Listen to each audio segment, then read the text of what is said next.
What is going on, gamers? We're live. Me and Zelly on the cast today.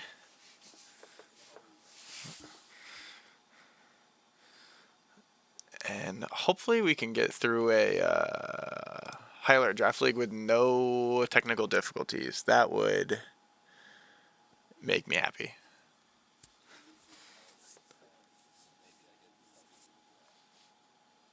Ooh, I have to invite you. Yes.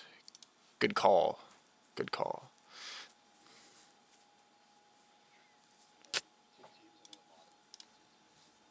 That's perfect. I need you to break it down for me.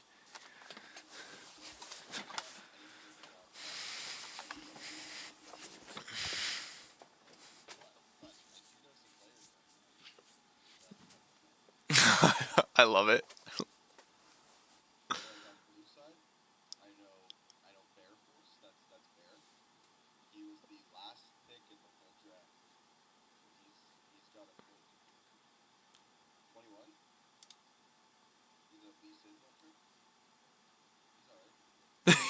He's all right.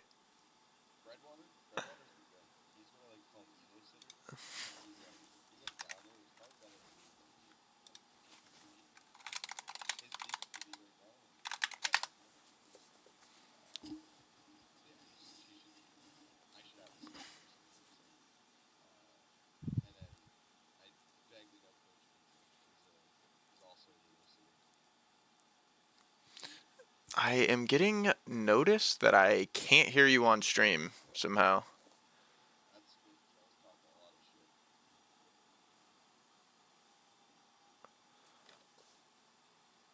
Oh, we need to fix that. Let's see here. Good call. Checkmates are also not playing as well. Time Wizards. We'll adjust that on stream. Love that.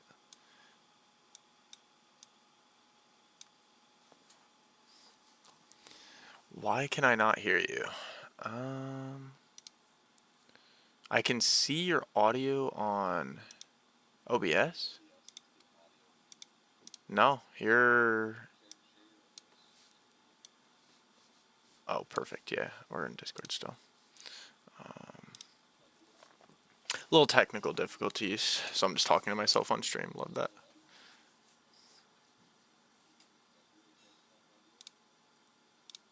Yeah. Properties. Oh, I think we just fixed it. No. Mute the desktop audio too, I think. That is obnoxiously loud. Now let's stop streaming. We'll see if that fixed it. Go ahead and try and talk again, Zo. Yeah, I'm going to go ahead and talk. I have this weird feeling that I'm going to be way quieter than you are, though. Wow. Oh, there's this weird echo. Yeah, why? I think that's why desktop audio 1 was muted. Dude, reverb, it's time to spike my singing career on cast. Give us a live go at it. Let's see here. There is no audio filters, so that's not it. Can hear Zelius, but there's a reverb. Why do we have a reverb on desktop audio 1?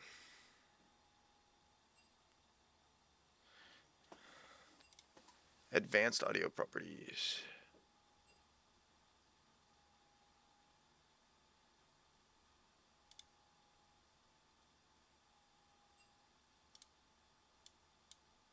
Amphitheater cast. Let's go. I don't know why there's a reverb. There's no filters on. Share your whole screen. Okay. OBS. Yeah. Let me drag it to make it full screen. No, your whole screen, bro. Like, because if you open a menu when you just stream OBS, it'll stop. I can't see the menus. Oh, perfect. Yeah, like the window. Like it'll say like screen 1 or screen 2, whatever monitor you have it on. Yeah. Change entire screen, screen 1. And There you go. Okay, mute desktop audio 1. all right.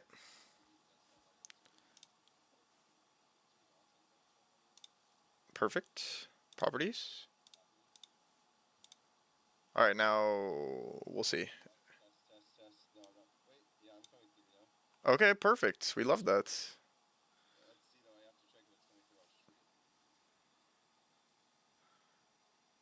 Wait, just delete the first desktop. Will it let me? No remove. I can hide it. Interesting. Hold on, let me see if I'm coming through.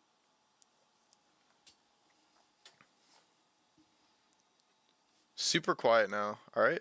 Go ahead and try and talk again. Hello. How about now, Mr. Duo? No, I'm like hardly audible. I Hard. wonder actually if it's something to do with my audio, your audio driver, and why. Hold on. Let me see if this is better. Because you sound super good to me. Like, you're really loud to me, which is fine. Like, I love your voice.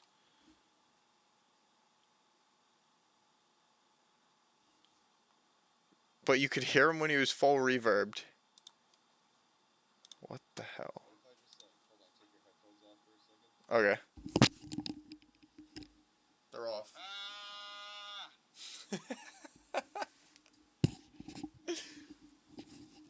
Yeah, that oddly came through. Okay, well, there's something wrong. Let's see here. Are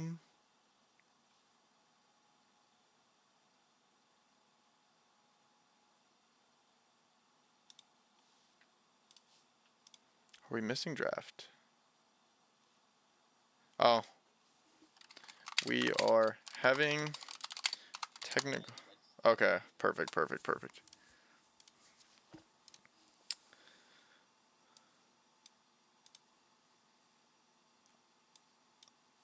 I have Twitch muted. I have you really far up in Discord as well.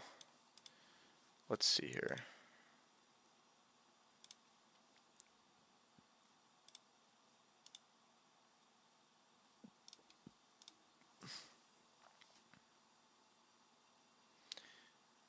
Yeah, draft is not the problem. I've got draft. We're having audio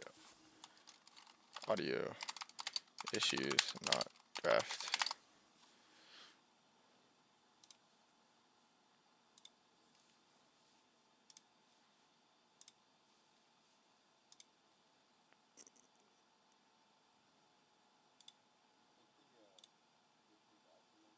On desktop too? Go to advanced audio properties. Okay.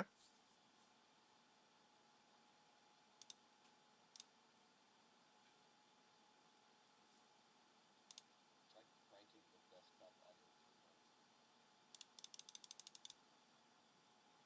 Put it to 100%. We're gonna just destroy streams ears. We'll see what happens. All right. What about now? Let's see how it goes. Oh no, I'm still hardly audible. This is really strange. We might need duo. Yeah, I do not understand that at all. Advanced audio. Maybe if I put it on mono? Oh, true actually, because I do have a studio mic, so I'd only be coming through. No, Discord monos it though. No, it doesn't matter. Okay. Go ahead and talk again. That's just gonna make you hungry for me, to be fair. Oh, actually, I think I might know the solution to this. I think it's so stupid. If you go into your volume mixer Okay. and see what OBS is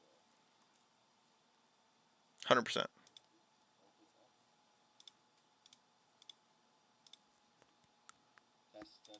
Test.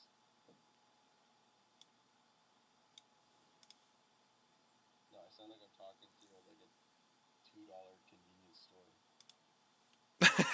What the? Oh no. Maybe we can have Duo join and see if we can hear Duo. Sure.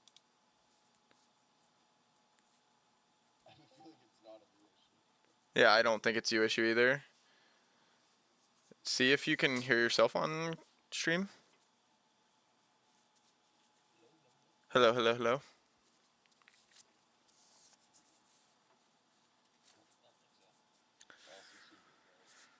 Interesting. Why is that? We could hear you with desktop 1, but you had like a ton of reverb Click the now. properties on desktop audio 1. Okay. Let's just No, these are the advanced ones. The advanced ones. gotcha. Oh, maybe it's because it's 8%. No, we were on track 2, right? Oh. Like Try like 20%. yeah. And then give it a try.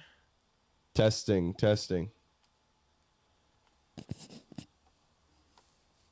think it's good. Okay, it still kind of sounds like shit, low key, but it's better than it was. We can hear you a little bit at least. I'm coming through. It's just we sound grainy, but it's like maybe 80% of the quality it's supposed to be. Very weird. Okay, Yeah, I I'll think turn up the that audio might have quality low-key in this been channel. that might have Maybe been on that'll my end, low key. I think it sounds good now.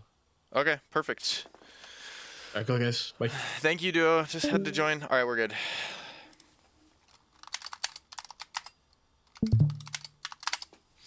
Sorry for the delay, chat. We were having Zach's issues, TBH.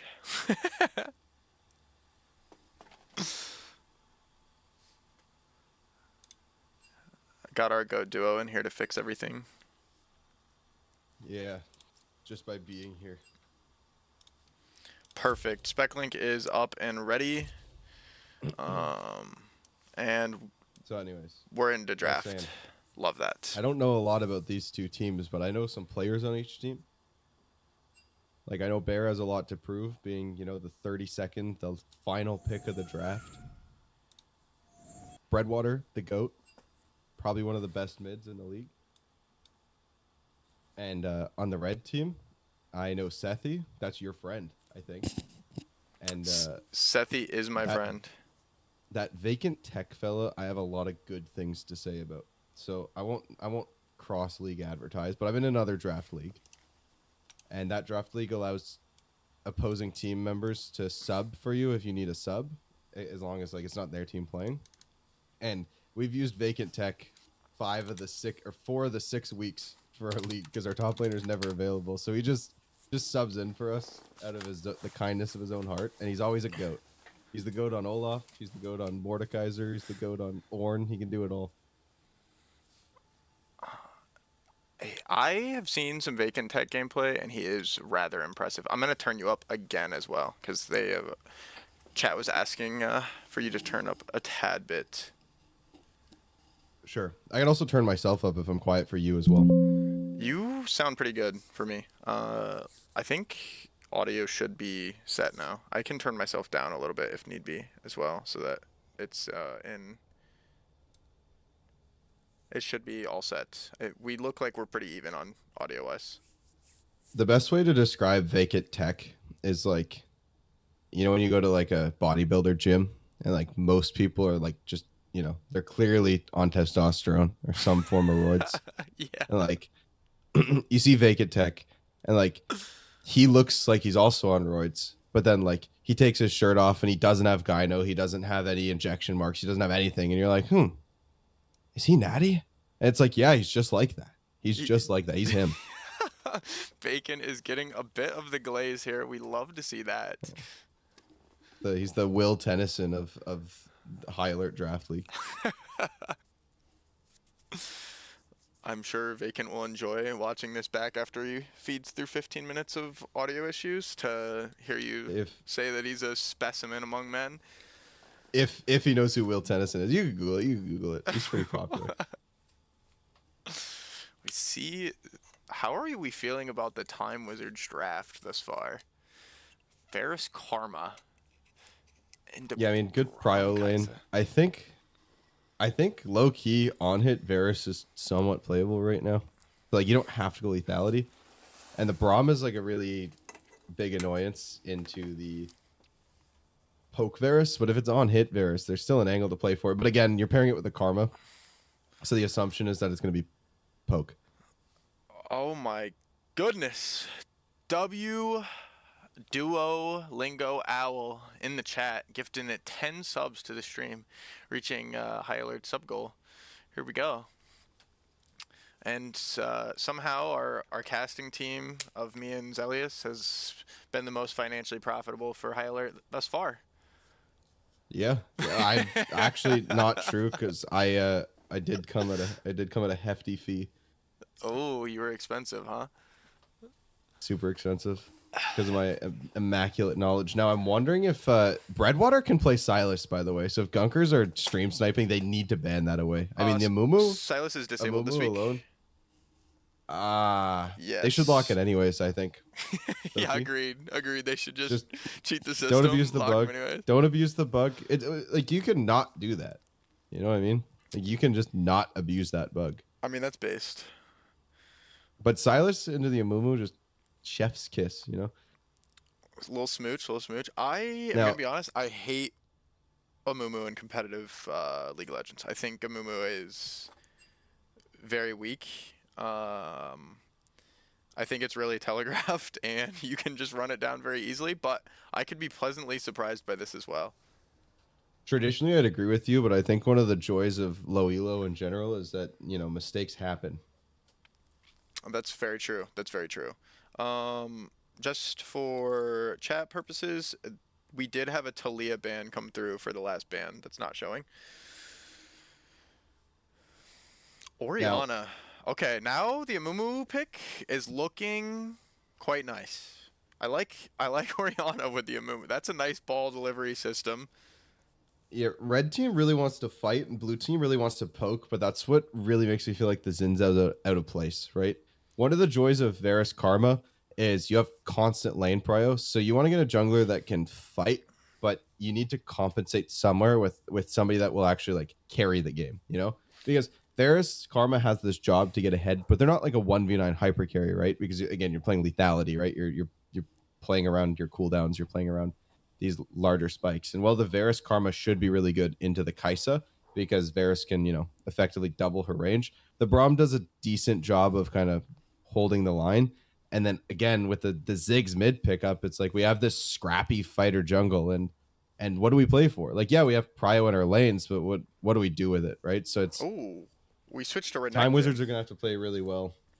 The Renekton I like. Now since I was a lane to play with for. I still have the same concerns of, you know, there's nobody to like again, you have the question of, okay, you need crowd control, you need front line, you need poke, you need etc. right? But where's the DPS coming from on the Time Wizards, right? We don't really have it. So that means we need to get ahead. It's not that the Time Wizards can't win. It's not that their draft is bad, but it's just there's a clear concern there of they need to get a lead and they need to hang on to it.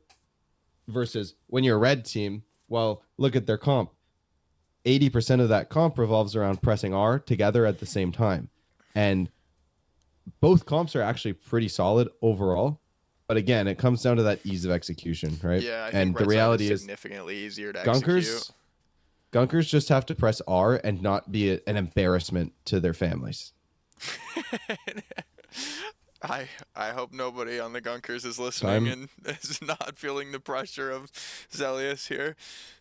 Time Wizards, Zinzao has to path well, stay farmed, get good jungle skirmishes using prio. His Ziggs and his Varus Karma have to make sure they have prio. And I think there's also an expectation that some bot kills go down, right? Top lane is the one lane. I think it's allowed to go somewhat stale.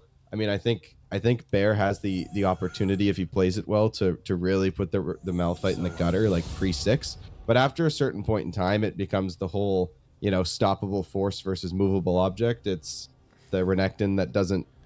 It's the Malphite that doesn't take damage and the Malphite that doesn't deal any damage, right? So... Right.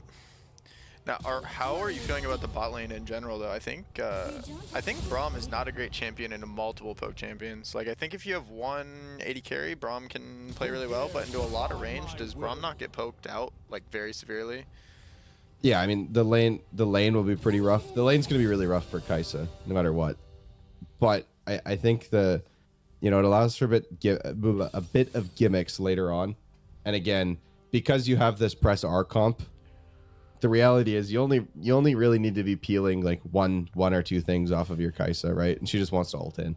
Right. So the question again is, for the Time Wizards, they have this onus to get ahead, but also for the Gunkers, it's just they just have to kind of not fall behind, and they can fall behind slightly. There's an acceptable rate, but if Kaisa comes out of lane 0-3 down 40 CS, yeah, maybe we go to game 2. You know, We say go next. but even like 0-1 on both of them, like 20 CS, whatever. Like as long as Orianna, Malphite, and Mumu are doing okay, whatever, right? Whatever. We'll press R when the time is right. So it's that race against the clock almost for these two teams. Perfect. I am very glad that we have our Masters players, Elias, on the cast. Am I disrespect? Are we Masters peak or Grandmaster? Did you hit Grandmaster? No. No, not quite. I missed the cutoff. Just I barely. think I was like 7 LP off or something. I went to bed one day with the cutoff, and then I wasn't when I woke up. Make sure you get your predictions in. Hit your predictions. I personally am throwing my sticks in on Breadwater. That's how I feel about the situation. I just feel like it's a Breadwater diff. Breadwater has done nothing but perform in every series that I've watched, and I don't foresee that changing. I do think Breadwater is goated. Don't get me wrong. I said that while my audio wasn't working. I said that I think he's a little bit of an elo sitter. But with that being said, and the lane is good too. You can bully the Orianna a lot with the range advantage. But again, it's just my concern is if Time Wizards doesn't get a sizable lead, they really need to work well through this Xin Zhao Varus Karma combo. And it's not just about like forcing plays, it's about playing around this Pria and playing around it well. I think And like the thing that it really boils down to me is not to be overly critical, but like if Team Liquid can't pull it off, what's the likelihood that Time Wizards of the High Alert Draft League can? Now, I believe in 21 65% of the time. It's a weighted coin. And that's it. it's a bit weighted. The dice are rolling ever so slightly in 21's favor.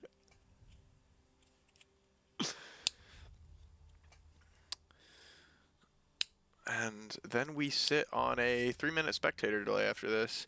Yeah, I'm excited for game 1. I do agree. I think Blue Side's draft is significantly harder to pull off.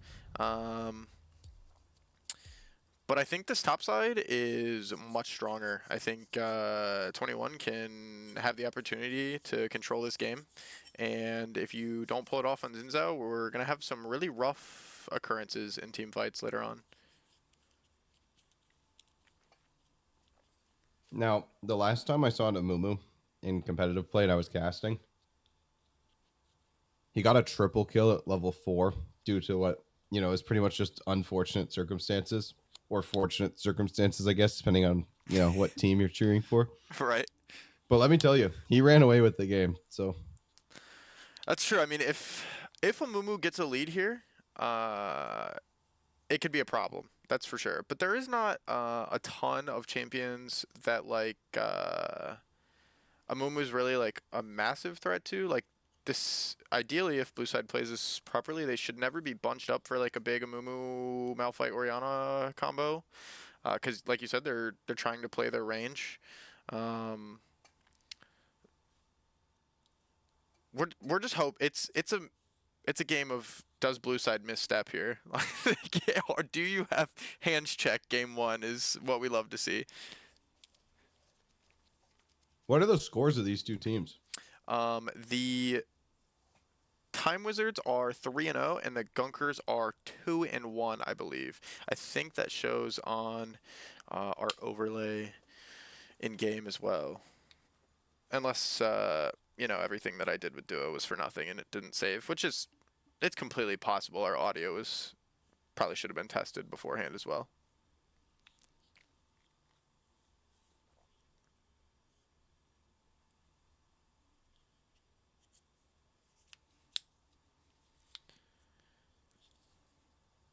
So I think one thing that's important to acknowledge as well is this is a league with like a wide variety of elos between the roles.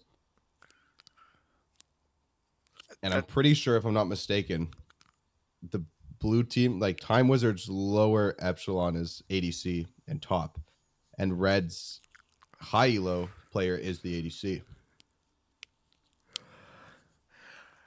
That is fair. I do recall Boy with Apples being the top laner in the top lane pool last split.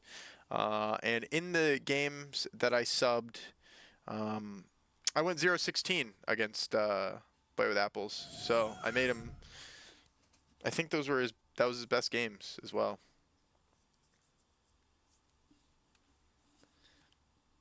When we load in here, I think it's time for me to get some caster juice. Perfect.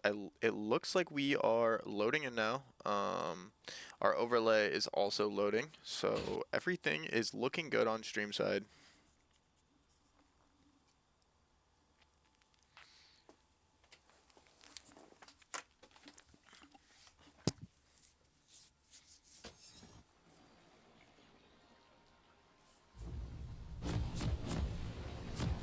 Looks like everything loaded in.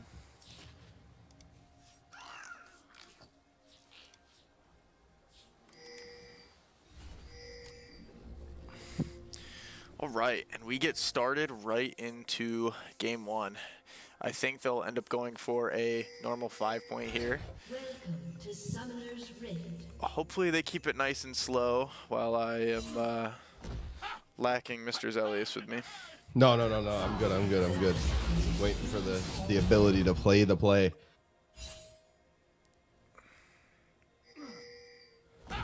I mean, I don't see anything crazy coming out level 1. I mean, like that's one thing that's pretty interesting is between all 10 champions, the collective amount of CC is pretty disgustingly low. I mean, it's like Amumu Braum have the heaviest amount of CC, and it's not that much. Minions have spawned. Also, good point coming out of chat. Yeah, you great. have no mini-map. Wow, how sad is Wait, how sad is this cast tonight? No, I'm just kidding. Thank you for the shout out. I don't know why I had it disabled. you want some of those on, by the way. You want like kill callouts and stuff on, Do I? I think. Yeah. Kill callouts? Target frame. Yeah, kill callouts. Time control probably Of want course. time control on. No, you don't need time control. Okay. Perfect. Looking good.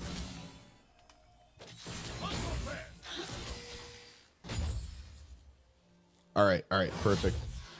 All right, action coming out of the top lane. Bear trying to go down, and this is exactly what I mean already. I mean, Varus Karma should be getting prio in the lane, but here we are, and Boy with Apples is half HP. We're hanging on by a thread. It's not over yet. We'll see if anything happens level 2. Both hit level 2 at the same time. Karma ends up missing her Q. Still has Monster coming up here any second. Yeah, this is good. Nice slow. The sun comes out. Coach Pizza falling low. The ignite comes out. Varus going forward, and the Kais actually flashes away very preemptively, might I add. And now it's Tiny Shoes that's on the back foot, but it looks like he will not get pursued. Never mind. Boy with Apples getting sped up by the Karma. The Q comes down. Both people falling low now. TSM Achilles and Tiny Shoes going down. Tiny Shoes popping the E-Way 1 HP. Flash forward. He just barely lives by the hair of his chin. And Braum. Wow. With the flash, I believe hangs that's on. all sums coming out of the bot lane. Yeah, I mean, barrier on both ADs.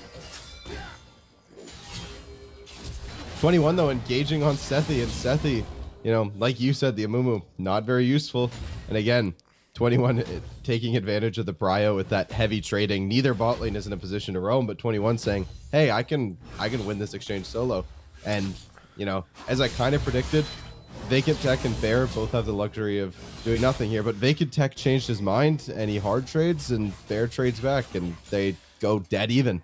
I think that's a really good trade for Renekton in that situation. I think your Malphite's already very low. This Renekton hits level 4 and heals all through this entire wave. Bear's going to look for it. I think this might be a bit overzealous. I think we're going to... Oh, no flashes come out. Very scary for Bear. Yeah, big issue there for Vacant Tech was he had no mana. Yeah, I think this is exactly how Blue Side wants to start this game, though. Denying the Mumu from their first set of bot side camps, preventing that level 6 from coming early. You don't want the scaling, and hopefully getting a lead. This seems like a crazy attempt to shove this wave. Yeah, a bit audacious by Bear here, but they'll just take the reset and move on with life. Plate already going over to Boy with Apples and Coach Pizza. So although my initial criticism, they're doing a perfectly good job. Game audio sounds like it's going through a space cooker. We've had some audio difficulties today, have we?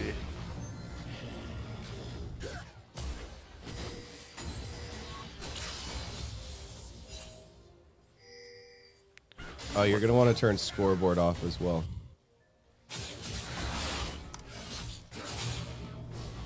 Scoreboard should be off. There you go. Nice little freeze coming out for the bot side of Time Wizards now. It's, you know, I don't think they'll want to hold it since does pathing back down bot, but maybe they just build it back into a slow push here. My legal audio settings just might not be fun. If my name was Zax, I would probably punch myself in the face. That's fair, I do that pretty frequently.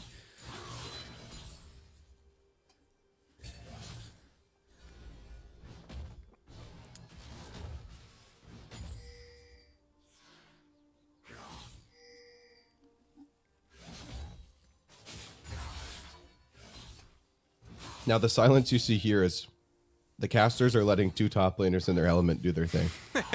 Because much like their mindless last hitting of minions where neither player can really interact with each other. Fighting There's over not the much for us to talk about. shove.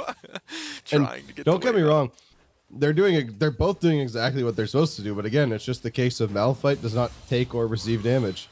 And Bear going in and, you know, taking a good trade, but it's Malphite. He's just going to get his shield back, and Bear's going to break it with the empowered W again, and woe is life. Now, I do think Bear is setting himself up for a solo kill, but that doesn't matter because Sethi's going in bot, lands the Q on Boy with Apples. Boy with Apples falling low.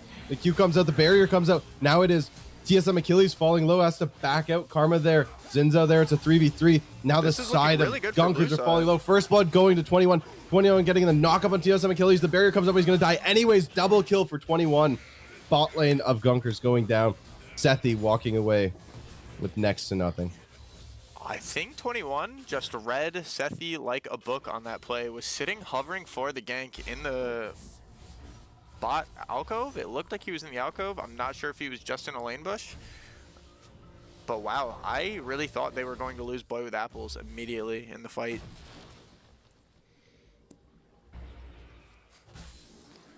And this is exactly what needed to be done, right? Again, we have to play around this prio, and when you don't have a ton of hard CC, a ton of hard engage, you need to be creative with the fights, right? They need to come into you.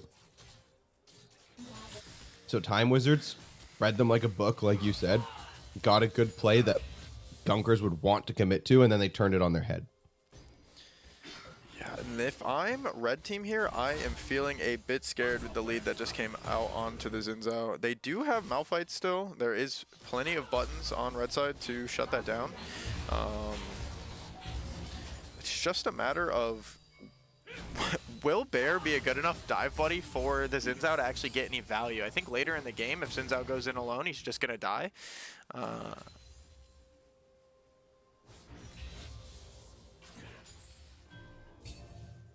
Looks like we will have some downtime of farming. Well, red team chills and Time Wizards grab Dragon. So Yeah, I have a question for you, Zax. What's going on? What size shoe do you think this Braum wears?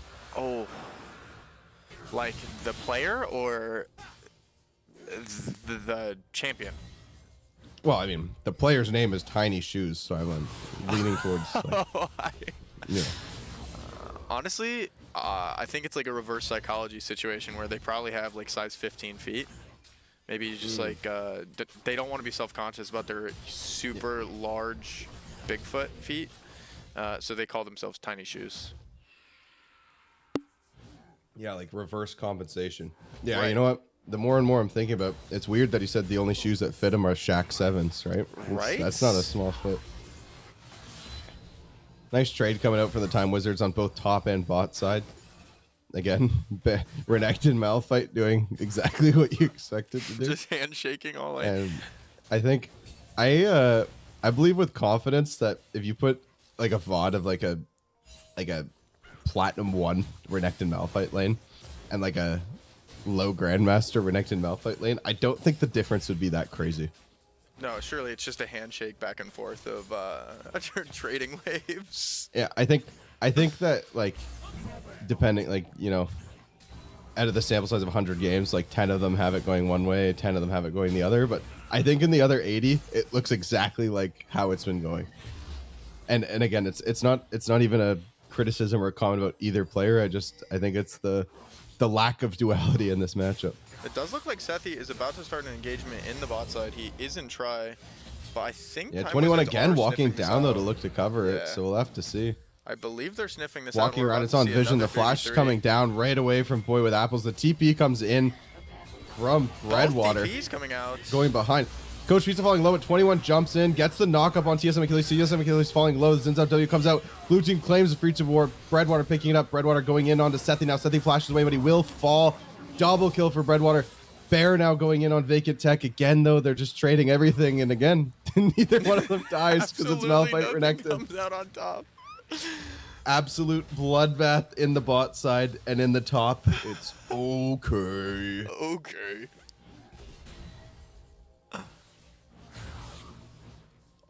Oh, our UI disappeared. Let's see if we can fix this. Issues No across kidding. the board. Can't ever just have a good stream. Unfortunate. This is what happens when we use beta programs for High Alert Draft League.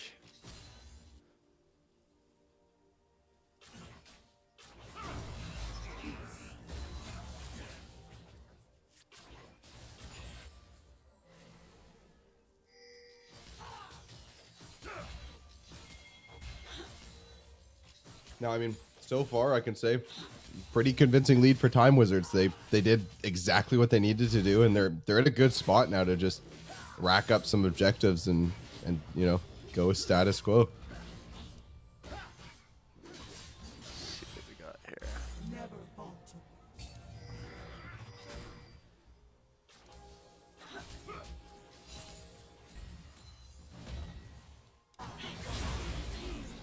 Alright, our UI is back. I apologize about that.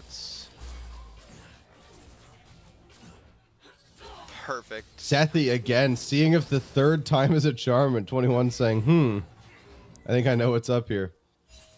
And you know, that is the downside of playing a lane like Kaisa Braum, where they just get they get bullied, is when you're blue team and you know Kaisa Braum is walking towards you for the first time all game, it's like, well, what do you think is up, right?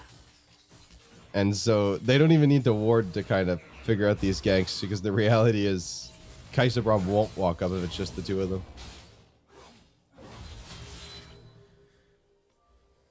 And we're back to the top lane where our directed camera watching them trade. Bearforce looking like he's going for Potential the dive house. coming out bot, the Breadwater walking down, but no wave, so nothing will come out of it. Bear proxying the wave a little bit. Vacant Tech trying to, you know, fight him off the minions, and it looks like he will get him off of two of them, but again, the Freyza top lane's wet noodle fight. Opposite of wet noodle fight. Two big TSM rocks Achilles and Tiny Shoes getting absolutely poked to oblivion down in the bot lane.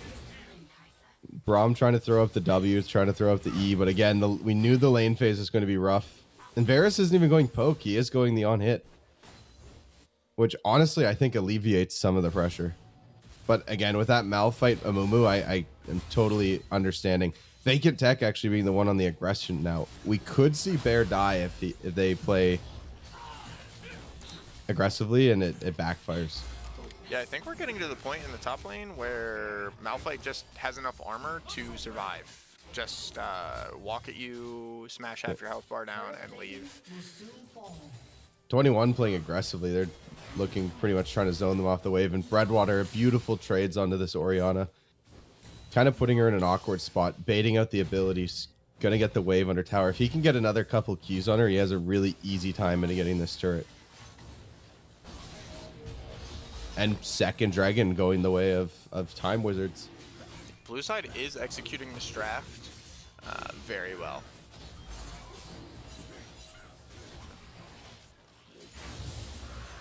But like you said, it takes one lucky Amumu pop off with 4 kills, and we could see Amumu taking over the game.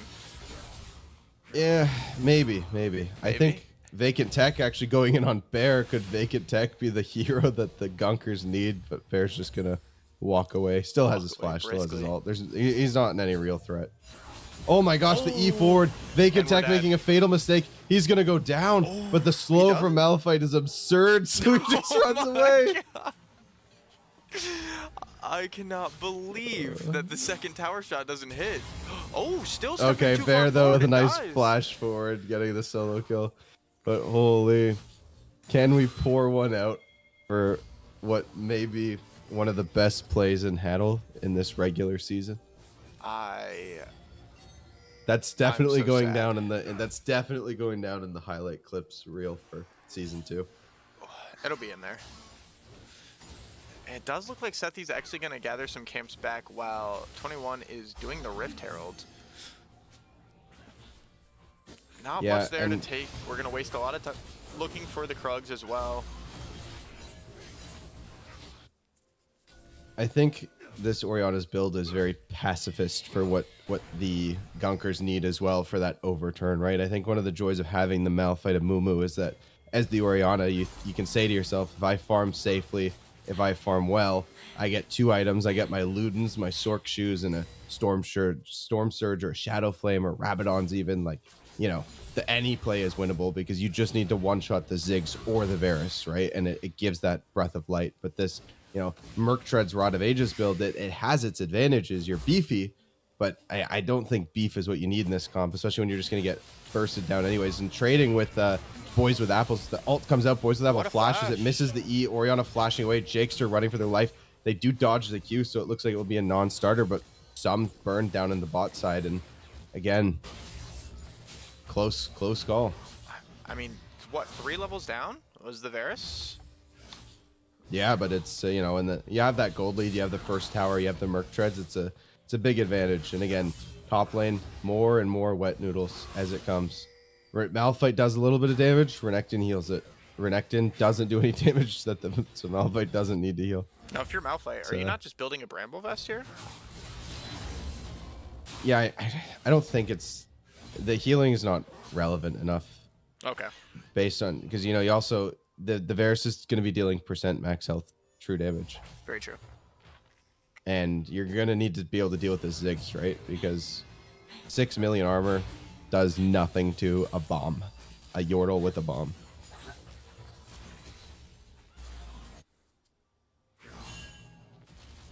Time for more exchanges in the top side.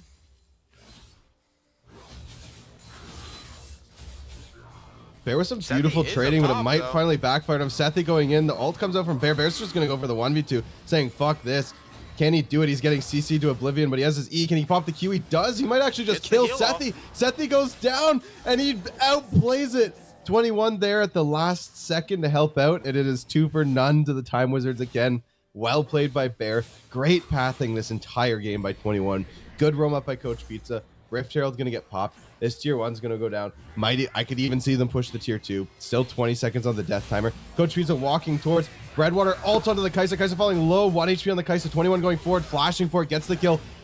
Tiny Shoes knocked up and then immediately whopped by Boy with Apples. It's 10-0. At this point, Gunkers just need to try to get on the board so there's something to talk about for game 2.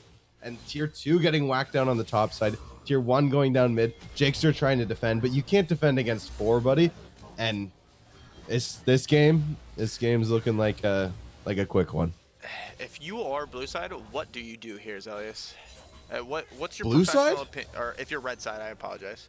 What is your what's your course of action? How do you recover? You're 10 kills down. We're at a 6K gold lead. So I'm gonna ask you something honestly, okay? I need some perspective here. Okay. I'm red side as in I'm red side as in I'm the team captain. I'm red side as in I'm a player in this game. You're red side's or like, coach. red side's coach. Okay.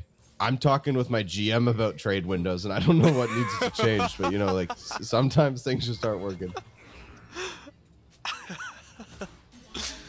I mean, is I this a think knock on again, red side though, or is Time Wizards actually just that much better than their competition right now?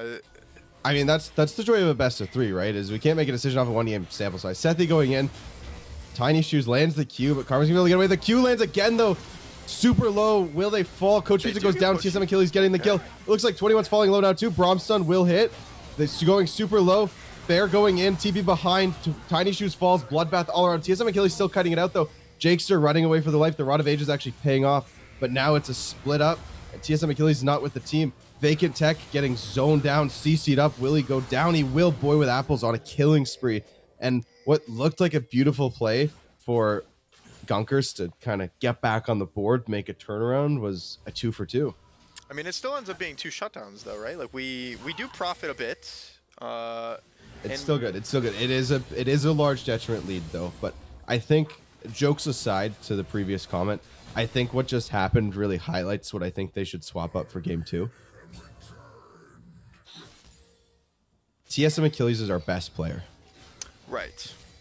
We should do everything in our power to give him the best lane possible and the best support pairing possible, right? Like, if I'm not mistaken, he's a Masters player. So if he's in his element, whether his element is Vayne or Caitlyn or whatever, just get him the best thing possible and give Tiny Shoes something that can really enable that, right?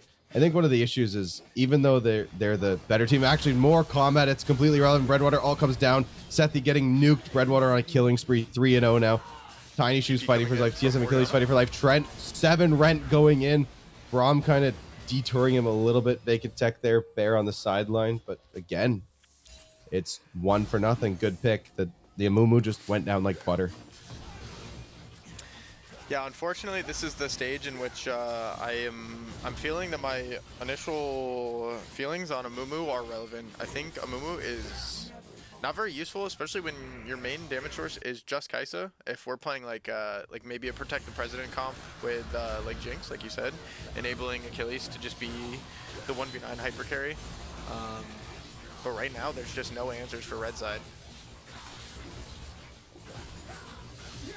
Yeah, and Atacon will be picked up. I mean, there's no contesting that. Coach Pizza, cheeky little trading onto Jakester here, but... And, Jakester is playing pretty well, all things considered, right? Even in farm, hasn't died yet, has 100% of the kill participation. Again, the only criticism that I would throw their way is you need to kind of be the one to bring this team back, right? And really... something needs to one-shot off of the engages, and Rod of Ages isn't going to do it. I mean, the Shadow Flame's a good pickup, but you got to complement each other, right? Yeah. I agree. It's a good performance, especially, I believe Breadwater was like rated number 2 mid laner in the league, like only behind Dream to me. 7 right Jakester going has in, the gets early the flash. slowdown Jakester. Run away, though. They run away. A little bit of non-action. I'm excited. Are we about to see another clash between the 2 Goliaths in the top lane? They can just opts to run away from this one. No interest.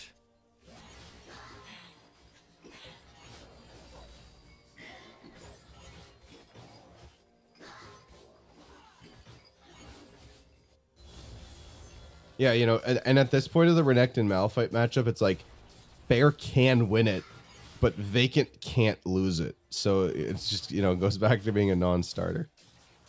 Looks like Jakester might almost get that objective bounty, which would be nice. Again, if this Orianna can get fed and get the AP items,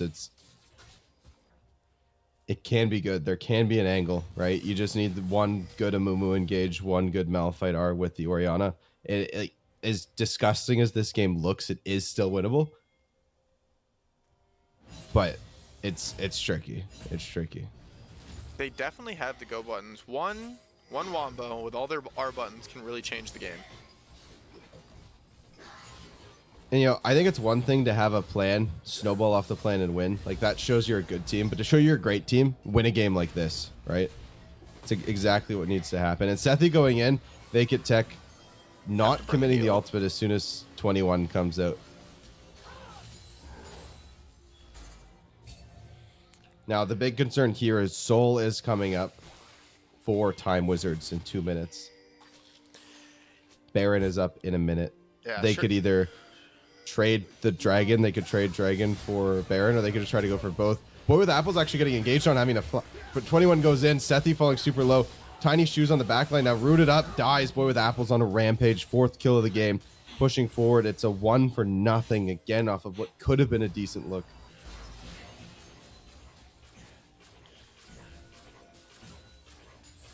I think Blue Side's doing a really good job of acting like they want to force an engage and baiting the enemy team into they want the Gunkers to go on them. Yeah, and I think what we're seeing especially in this early season here, the first few weeks, it's that natural synergy. Some teams they just mesh together really well, and it's when you see it, right? And I think you can speak to 21 engaging off the bat, right? He knows his lane matchup is stronger. He knows his bot lane will have or he knows his bot lane has prio, I should say, because TSM Achilles and Tiny Shoes did play the level 2 pretty well before things went slightly awry. But 21 sees the prio.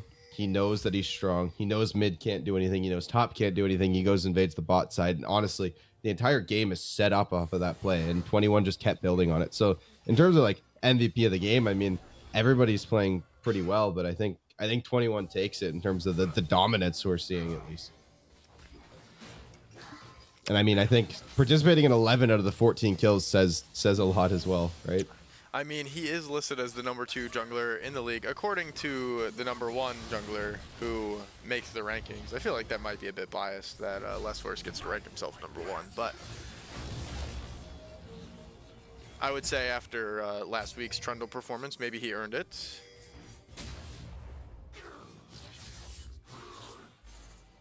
Just a little trading going on to the Braum from Bear Force.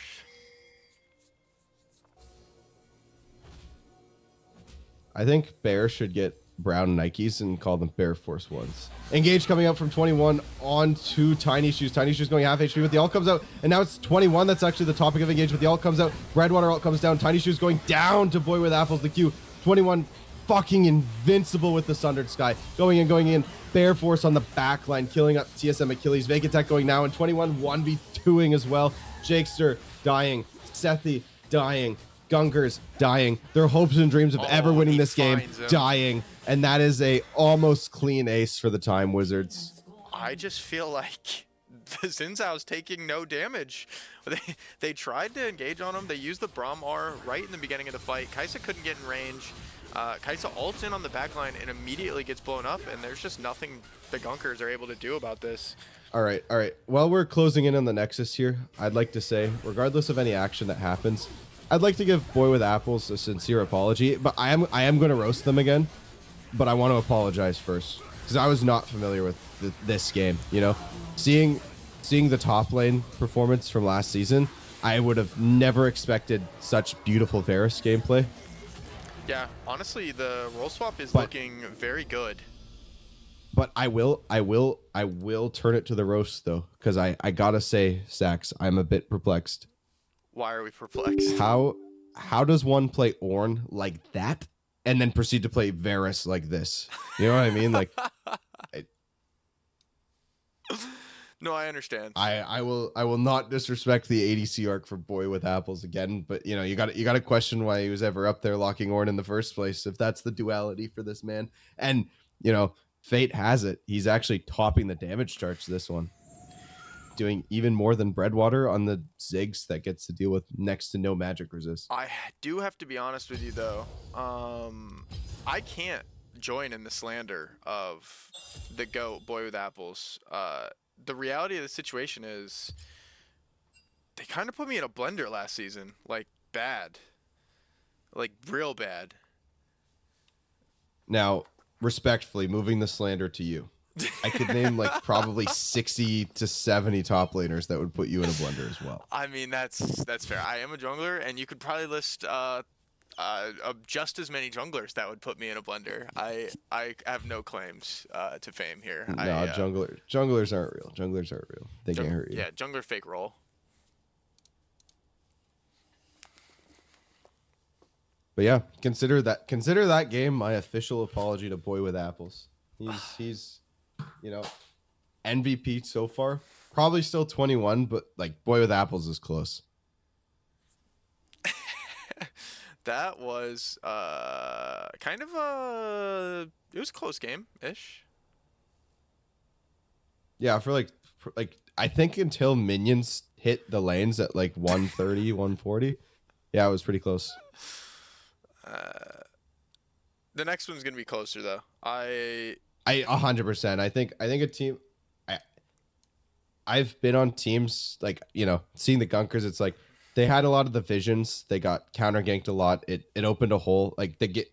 It's like there's the same thing in like pro hockey, where like a team will get blown out like 7-2, 8-2 or whatever, and like the coaches for the winning team that got 8 goals, they're a lot of the times they actually defend the losing team, and they're like, look, like it's way closer than it looks. Like the roundabout way I'm going at is shit happens, and sometimes you get read like a book, and sometimes you read like a book, right?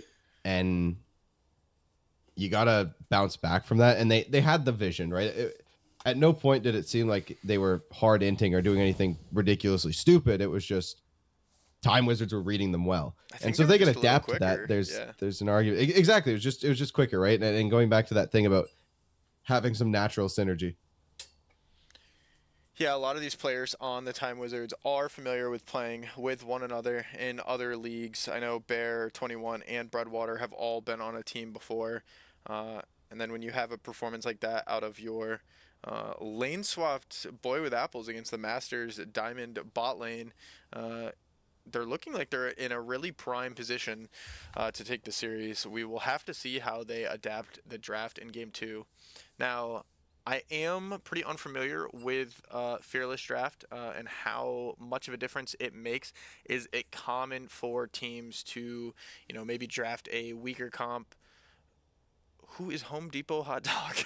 Is it normal for them to draft a weaker comp first, just to get some of those picks out of the way and potentially set themselves up for Game 2 and 3?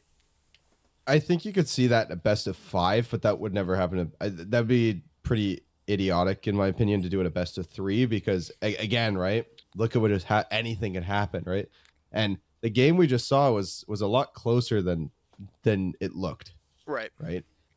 And I think in terms of the changes again, and I'm sure they discussed it as well, but it's like, okay, if you are the Gunkers, okay, Vacant Tech, I thought both Bear and Vacant Tech played very well. I mean, I was joking about everything happening there because their lane was pretty uninteractive, but they were always at the team fights. Bear had some beautiful flanks, and Vacant Tech had some some good timing on being where he needed to be. It was just they got blown up a little bit. They got red a couple times, and it was hard to adapt, right? So. Right. Knowing that for the next draft, though, I was like, okay, we can pick like pretty similar stuff top. Like it should go relatively even.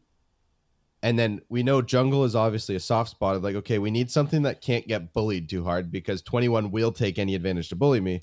So maybe we stray away from something like, obviously we can't play a Mumu again, but we stray away from one of those weaker junglers. We play something with a bit more sway, right? I'd love to see like I believe Sethi plays Ivern.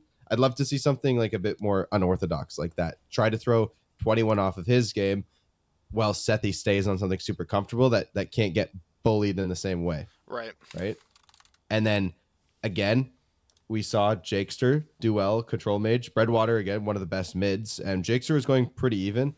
Again, my only criticism for Jakester is when you're like that sole AP carry, you got to build like that, right? You have to have the confidence to go, okay, I'm going Ludens, Sork Shoes, Storm Surge, Rabadons, like I'm carrying this game, right?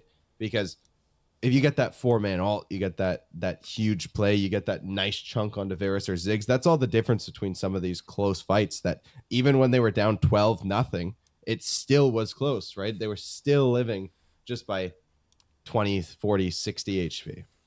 So that'd be some feedback on that front. And then again, Achilles, it's our Masters player. Our bot lane is like the high elo, and let's maximize their value. Let's get them a good lane, right? Just because they're better players, it doesn't change the rules of League, right?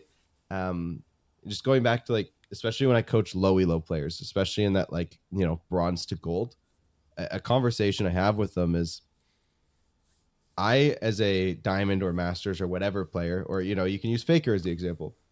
Faker touching his mouse and keyboard on level 2 Oriana, that doesn't do more damage than you can on level 2 Oriana, right? There's no physical difference. There's no actual difference. Your champions do the same amount of damage. It's just about how you can extend the capabilities of your champion and minimize the opponents, right? All right. So for the case of the bot lane is, just because you're, a collective 800 LP above your opponent, you're playing one of the worst bot lane matchups.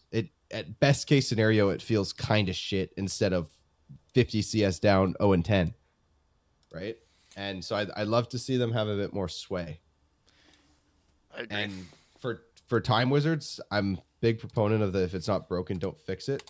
I'd love to see a bit more commit from either Breadwater or Boy with Apples. I did like the Varus on hit adaptation. It ended up working pretty well. But I also don't like Varus on hit that much with the Karma. So I'd love to see them just have a bit more cohesion on like which one of them is going to take on the DPS role and which one of them is going to take on the burst role. It did work out for them last game, though. They ended up making it work, but I guess that was only because they really did just run over the lane. Yeah, they did exactly what they need to do. It's just the question of, can you change the draft? Okay, Tristana B1. I love that. I love Tristana. Tristana's She's such a good pick. I think she's one of the best ADCs right now. And She's also even still a pretty flexible decent mid right? laner. Yeah. Exactly. She's still a decent mid laner. But again, the joy is Achilles, again, if he's our GOAT, a beautiful champion, right? Boy with Apples looks like they're going to lock in the Jhin. Xayah, safer, but before level 6, this could be lethal, right? Xayah is one of those champions where a lot of players will pick Xayah because it's like, oh, it feels really safe with the ult. Like I can ignore the Tristana. But the way you play into that is before level 6, you have no range, you have no damage, you're pretty much useless, and Tristana can just jump on your head, right? So you want to pick something like hard killy with this Trist bot here. You can go Nautilus, hell, even Alistair is not the worst. There's also avenues like Nami if you want to pair it with an enchanter, Nami or Lulu, and you can really just make this Xayah's life a living hell. And by the time she gets 6 and she's safe, yeah, she's safe, but she's safe and doesn't do anything. Right, she's Right, so just that's- AFK farming and has to use her ult just to survive. There's really no engaged threats. Yeah, and again, I'm speaking purely from the perspective of like I'm the Gunkers trying to come back. That's my thought process. Yeah, I do like that they take away the Tristana really early. I'm not familiar with the mid pool, so I don't know if this is going to be Tristana bot guaranteed or if it is possible for them to flex it into the mid lane. From my vague knowledge, I believe Achilles is a Tristana player. I apologize, I'm not familiar with Jakster's game. Looking at the OPGG here, it's Fizz, Mel, Oriana, Diana, Galio, and then it's a huge drop off after that. Okay, well, I would imagine So that we're not playing those champions and then playing Tristana. Yeah, I agree. And also from, if I'm Jakester here, so far, I mean, we'll have to see what they pick up, but I wouldn't mind seeing a Mel or even a Fizz in the right situations. Maybe not a Fizz so much anymore now that there's a Leona, but I could still see the Mel coming out if it doesn't get banned. I do like the Leona pick. It is a bit nerve-wracking into Zillion. I think Zillion stalls a lot and I think can make fights very difficult for Leona. Zillion's good into Viego as well, just preventing those resets. You can really make Viego make a bad decision R-ing, not taking account for the Zillion R coming out. Yeah. Tiny Shoes is a Zillion one trick. That is good to Something know. to note. That is... Yeah. That can make a big So, difference. If they want this super Tristana comfort. Zillion to run over the game, this might be their opportunity. Yeah, I don't love Tristana Zillion together, but I mean the movement speed is nice. There's no denying that. The ultimate is good. Like Zillion's one of those champs where like I don't think any Zillion lane feels particularly nice, but who's complaining about a Zillion ult? Right. Having the get out of jail free card, and I mean, there's still potential for CC chain with a double bomb. Yeah, and I will give a shout out to Tiny Shoes here. He does something on enchanters like Zillion that I really appreciate. That I see a lot of players, especially on like enchanters like Brand Zyra, that irks me a bit. Is the Zaxax Realm Spike awful item? It is an awful item, and a lot of the times it's better to just go Solstice Slay or Celestial I was Opposition and about just to knock say out one shot. Celestial. Yeah, Celestial seems ideal. Right. Solstice is nice on Zillion because of the amount of tools you have to immobilize, but exactly, you can go Celestial and just knock out one shot, and you still do good damage. I do like the Yone pick. I am a bit worried about Time Wizards not having any AP on their side of the draft so far. I Fortunately, think one of the things they're thinking is that Maokai's already picked up. It's got to go somewhere. Mid is not going to be a tank, and if they grab a tank top, yeah, Zaya can't really deal with it, but the Yone is going to have Bork, and again they have R5 if they really needed to pick something AP. yeah, there's really not a lot on the Gunkers that can just stack armor. Um, I do not love Mordekaiser here. I'm gonna be completely honest on this point in the draft. I don't So know his place in this draft. I do think that they got between a rock and a hard place because I'll say I agree. I do not love Mordekaiser on blue side, but there's two things here. One, it is a incredible comfort pick for vacant tech, and that secondary point is, well, what would really round out blue team's comp? Well, a tank. But then if you look at tank on the blue side, well, what would round out red team's comp perfectly with a tank, right? Mordekaiser for Bear. And That's I'm true. not sure if that's within more if that's in Bear's champ pool, but when you're the enemy team and you're not sure, you kind of have to plan for those. And I think that's just the byproduct of what happened. Yeah, fun fact, I think that is the first champ that Bear ever learned. I think that the first two champions Bear ever played was Jax and Mordekaiser when they first started learning how to play League of Legends, when I unfortunately poisoned them and got them into this video game.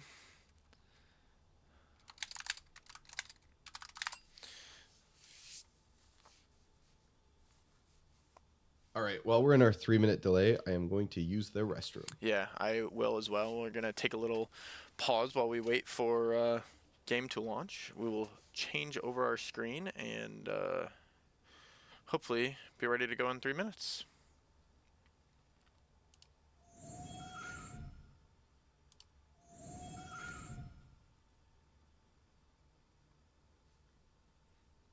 Somebody asked about Home Depot hot dog on my friends list as well.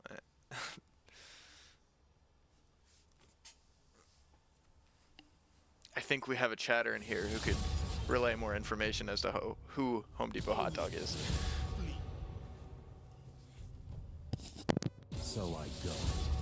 You don't have to be afraid of me. To the briny deep. People fear what they cannot understand.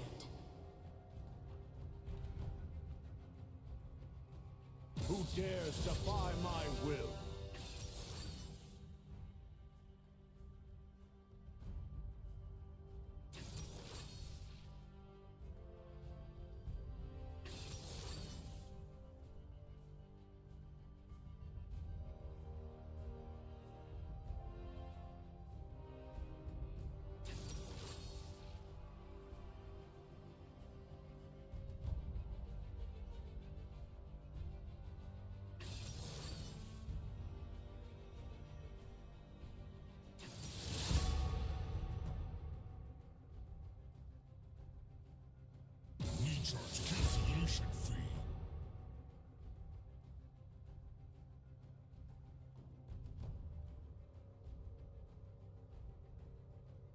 Hey, never pick a fight you can't win.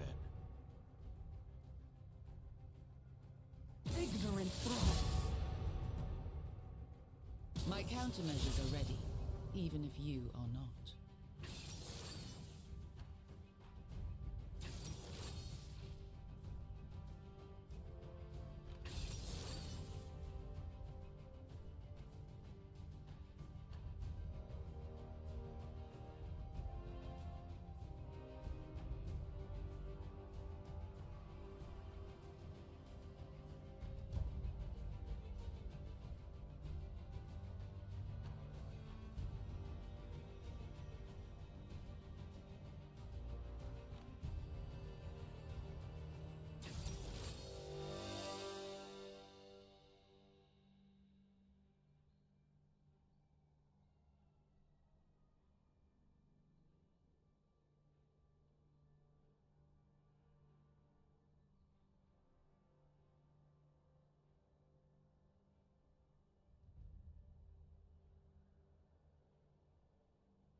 I have returned.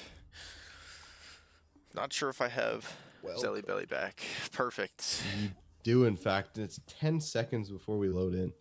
I believe it's 10 seconds before loadouts already, right? And then we still have spectator delay? Oh. Yeah, pretty Alright, disgusting, alright. but it's unfortunately just the things we must deal with on the casting side of the game. Good, good time to remind chat to hydrate. Or don't. I don't care. But it's probably good for your health. Probably. Just like a Maybe. I don't suggestion. know, it could be propaganda, though. The government putting fluoride in the water and stuff so they can mind control you. You know who would never mind control you? Who? The beer companies. I mean, that's just not true, though. Have you seen beer commercials? Yeah. They 100% advertise like that's gonna make you like superhuman. And it does. Yeah, all right. I've never been more confident than when I'm 6 pints deep. That's the most Canadian thing I've ever heard.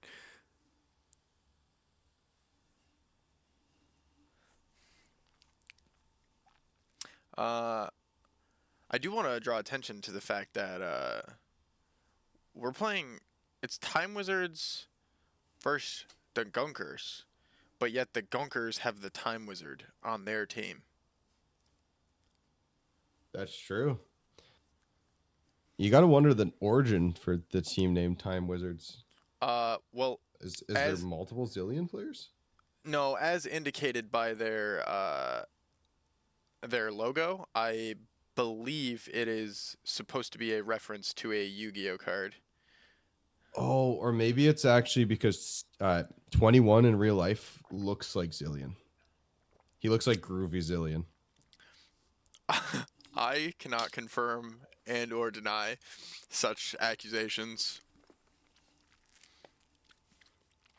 But I'll take your word for it. You can. Because I can confirm my accusations. You know what else I can confirm? I can confirm that it's 42 seconds until the spectator delay is done.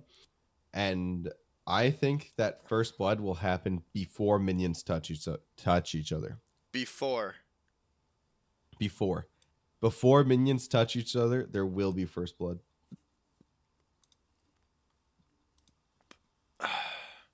We're not just going to get a standard 5-point here. God, no. No? There's a Leona. Well, you know what? Actually, maybe.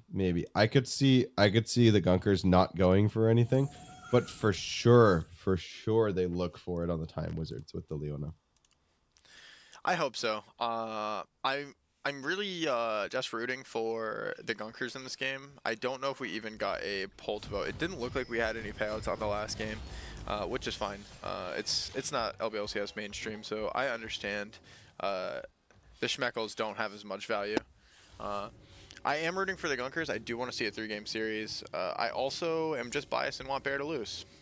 Just to be fair, I can't let Bear have an undefeated team. That just seems unfair. Like admin having an undefeated team seems wrong to me.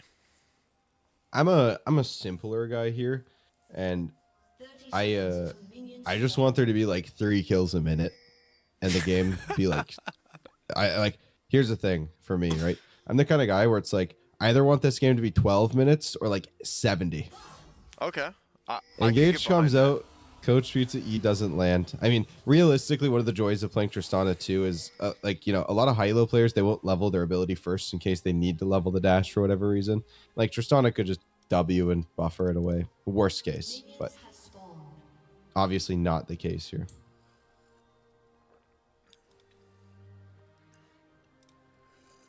But yeah, you know, there's something just immeasurable disappointment about like a, you know, like a 37-minute game or whatever, because it means that it was close enough for a period of time that it didn't end quick, but like it wasn't close enough for there to be like a down to the wire like 50-60 second death timer or whatever, right? Like I can get behind that. those 70-minute games are like when each team is constantly picking one person and that's it, and then either the bloodbaths are everybody getting down to 1 HP or everybody is too scared to interact with each other.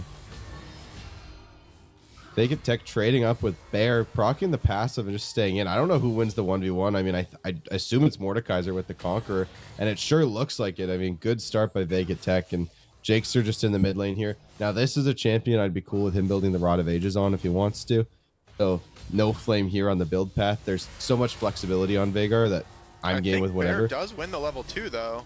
I think with W, He might. there's no Vacant way Tech we going lose. low with the Q though. Oh, he whiffs the Q. Vacant Tech. I think if Vacant Tech hits the Q, it's playable. And I think there's an argument to be made about whether Vacant should have started the Doran's Ring. I really feel like this could go a lot better if he started the Doran's Ring, especially because Bear has Grasp, and Vacant Tech has to flash almost going down. Bear also flashing, but for the kill, and this could be dangerous. I mean, Vacant Tech is a sneeze away from getting killed by this big blue bear. Yeah, with Volibear E, it looks like we're going to go for it as Nice well. plays though. Vacant. Oh, going down, but it's gonna be a 1-for-1. Still not pleasant because Vacant does miss the wave, but Yeah, loses the not the entire worst wave, case and it does scenario. look like it's going to bounce as well. Well, this is a much different top lane start than last game, that's for sure. The first 12 minutes of I'd back love and that. forth Yeah, farming. last game it was incapable. This game I would love to see both top laners 10 and 10 with all kills being on each other. Just a full-out war in the top lane.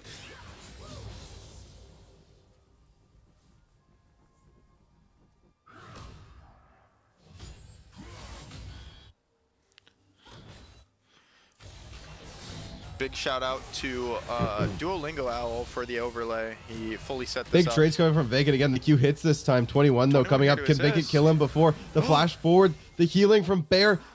Will he get out? No, Bear goes down. Vacant lives level the 4 as triumph well. heal. He lives. Oh my Lives. god. Life is good. Trent going Stepping back up in. is What is Vacant doing? crazy. Griefing, donating, saying, fuck Zelius, I heard you on stream. 10 and 10 it is. 10 and 10 And it Vacant going for the death. Let me get a head start on deaths real quick. Look, you got to start somewhere, right? I really thought Volibear was going to live the exchange. I think if you're Volibear there, you stay in W one more time and you actually just live.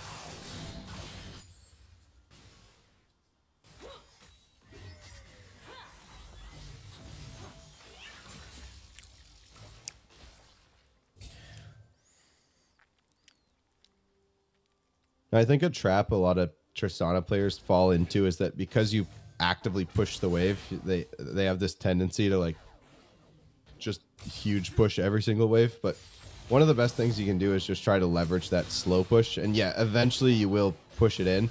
But if you can deny minions in the meantime, you have so much trading power, right? And Achilles is doing a pretty good job of it here. Probably won't deny the cannon, but they did at least make the melees harder to get. Now I'm just interested of holding my camera on the top side of the map to see if both players are going to actually try and go 10 and 10 this game. Bear's taking a really bad trade though. It looks like Vacant is getting the better of these exchanges. Yeah, a Lands lot of ISO another Qs Q coming there. down. I mean, Yeah. again, I think we even saw it at level 1. I mean, if Vacant didn't whiff the Q there, it would have been, or level 2, sorry. If Vacant didn't whiff the Q, it would have been a first blood solo kill with no trade ultimately as well. How do we feel about the Maokai jungle pick? I personally think Maokai is still very slow clear. Obviously has phenomenal CC for competitive. But just gets outpaced by this Viego. Like, ultimately, Viego can just tempo farm and kind of just take over the game. Yeah, I don't think you need to have tempo as a jungler to carry, you know what I mean? Like, I think the big difference between this game and last game is, well, how is Kai'Sa supposed to get a lead? But I mean, it's pretty clear how Tristana gets a lead this game. And the reality is, Tristana shits on Xayah, Tristana shits on Yone, Tristana shits on Viego, Tristana shits on Volibear. So what do you really need? Well, we just need to help the Tristana, but help Tristana. We need to help Jakester. Jakester getting engaged on by Breadwater and 21 going super low. The ult will come out from 21 because it's not level 6. And now Maokai is going back on the aggressive. Good flash by Breadwater having to flash. Jakester walking forward looking for the ult. And honestly, if he doesn't flash, he might get clipped by it. But now 21 just going to help push the wave. Jakester lives, Breadwater lives, and going home after the exchange of Breadwater's flash. And again, one of the joys of Maokai is now that Breadwater doesn't have flash, is Sethi has the easiest time going in on him. Just showing both of the skills of these junglers. They're constantly on the same side of the map, just always matching each other's ganks. It's very impressive to watch their timing be in sync. Yeah, and I mean, both junglers are playing well, right? And not to discredit Sethi game 1, is 21 had some amazing reads, but it was just both junglers were where they needed to be, and the draft favored that 21 was the one countering, right? Yeah, the not having mid pro and playing a Mumu is just near impossible. You're gonna get invaded. There's just nothing you can really Engage do. coming out, Tristana jumping away, having to burn the cleanse. Maokai ult comes out, the TP comes in. Is that from Breadwater? It looks like it is. And it's going to be no action. They remembered what happened on the side of Gunkers last time they fought the 3v4 with the TP incoming, and they said, not this time, bucko. And ult coming up from Vega Tech. This might just be a solo kill. Bear's likely going to have to burn their ult. We'll see, though. The ult is going to expire. The flash comes out, meaning the Q lands. The ult comes back in. W, huge healing. Vega Tech gets his passive back. It certainly is. Vega Tech flashing away. Jakester getting engaged on now, having to flash himself. Pop the charm. Sethi going in on the Maokai. Leona falling low. Zillion free hitting. CSM Achilles free hitting. This could be good. If we get a jump in, this is perfect. Leona's super low. Coach Pizza could go down. Will we see the jump or the flash forward from Achilles? We won't, but this huge stun comes up. Jakester with the E. Breadwater, but Sethi getting the feats of war. Zillion ult coming down. Vagar popping super low, but won't fall. TSM Achilles not getting the kill, but now Trent super low. 21, sorry, super low. Breadwater getting free hit a bit by Achilles, and action all the way. I lost myself with my words there, but at the end of the day, it was 2 for nothing on the side. And Vacant Tech lives, recalls, and is back topside, back on the aggression. I can't believe that Vacant Tech lived, and it immediately transitioned us into a bot fight. Yon had a huge ult. We had a really good Zillion double bomb. I thought for sure there was going to be more kills that came out of that exchange in the mid lane. Both teams playing really well. Yeah, I think just not a mistake necessarily, but just a unfortunate timing. Is Tristana, I believe, W'd towards the mid lane, like just to get there quicker. And then obviously wasn't able to get a full bomb proc off of anything. So in terms of like jumping in and trying to get that reset, it just never really happened. Yeah, it is unfortunate. Top lane is back to a neutral state, it looks like. Bear does still have the TP, just trying to get a base off. Actually spend...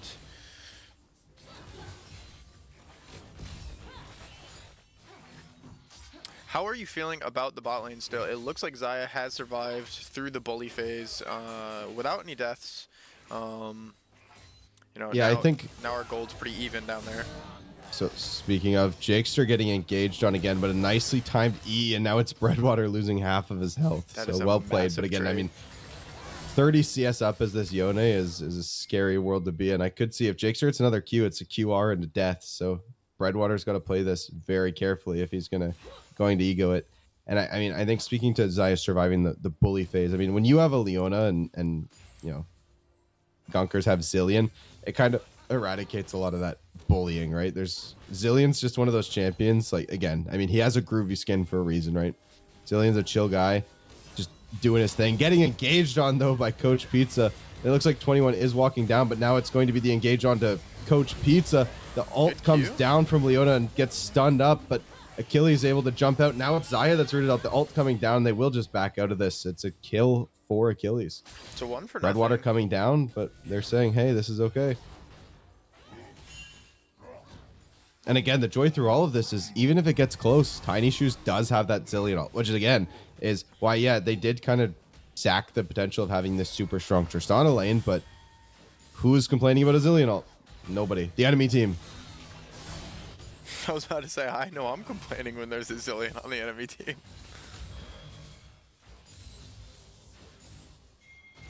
Vacant Tech, Bear fighting. Actually, great small little trade from Vacant Tech there, and it looks like Gunkers will just try to go on the Dragon. They are pretty low, but I mean, 21 is just going to the top side. Coach Pizza's just, you know, being a human ward. And this game is looking much better for the Gunkers this time around. Absolutely. I think seeing Tiny Shoes on Comfort is really helping them. I also think in this game the jungle matchup is still favored for the Maokai, even though I said I don't think Maokai is as strong of a jungler. Like, obviously Viego is very meta. I think just your ability to play around that support bot lane is definitely favored for them in the 3v3. Yeah, and again, I mean, when you look at the draft differential here, okay, nice little trade coming up from Jakester. This could just be a kill. And the ult comes out, but it doesn't quite clip. The Q doesn't quite clip either, and Breadwater will live. Coach Pizza, though, coming in. The flash ult from Breadwater goes down, but it's a 1-for-1 because he took tower aggro. And at the end of the day, Jakester gets what he wants. The kill goes onto the Leona. That is worst case scenario for the Time Wizards. And here we're seeing why Maokai is the best champion ever. He actually has dueling potential, winning against the Viego, and now it's Vacant Tech walking down, getting absolutely circled. Huge though, and play 21's by going to get out of 21. that. Dancing Queen Trent, 7 rent. Now he has But no now it's R. Bear falling low. He's going to have to ult over the wall. But Maokai's trying to prevent it. He actually ults into the fight, trying to heal through it. But it doesn't matter, because even if Vacant falls low, it's Zillion ult can come out, and it's just a kill over for Vacant. And again, Game 1 was Time Wizards, Time Wizards, Time Wizards, Time Wizards, and now this game it's Gunkers, Gunkers, Gunkers, Gunkers. And the ult, the jump forward coming in, the ult coming out, but the bomb hasn't procced yet, which means TSM Achilles solo kills Boy with Apples on the bot side. Beautiful. Might even be able to push for a plate. Probably won't ego it though with Coach Pizza. Just gonna pop in the bush and back. I just noticed our overlay is a little broken, so we actually have our teams on the wrong side. Love that. Let's see if we can fix that real quick. Turret plating will soon fall.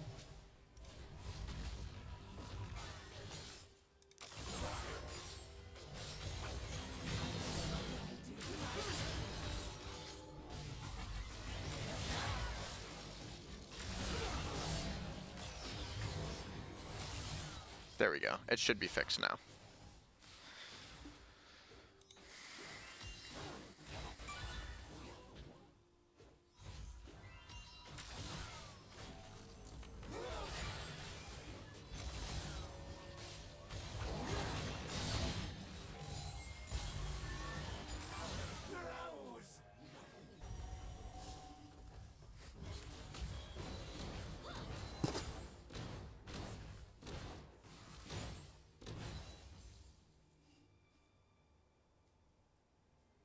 Now, so far, if I were to hedge my bets, I would say I think this is going to game 3. Bear, though, trading with Vacant Tech. Vacant Tech falling super low. I mean, the starts of these trades look so Volibear favored, but then it's just that you know, the age-old tale of Conqueror versus Grasp. Right. and Vacant procs Grasp, has the passive, and then Bear's just like, Bear does a lot of damage every 4 seconds. That's it. Oh, the ult coming out from Coach Pizza, but Zillion's so fast that it, you know, barely clips him. Even with, like, I couldn't ask for a better placement of ult on Coach Pizza, and it's just Zillion so fast that he can just run out of it, right? So it's one of those stylistic matchup things that's important to. And I love that Bear just runs at this Mordekaiser menacingly. I feel like the longer the lane goes, the scarier it gets for Bear. And we do have Rylai's finished on the Mordekaiser, so Bear's really not allowed to go trade past halfway in the lane.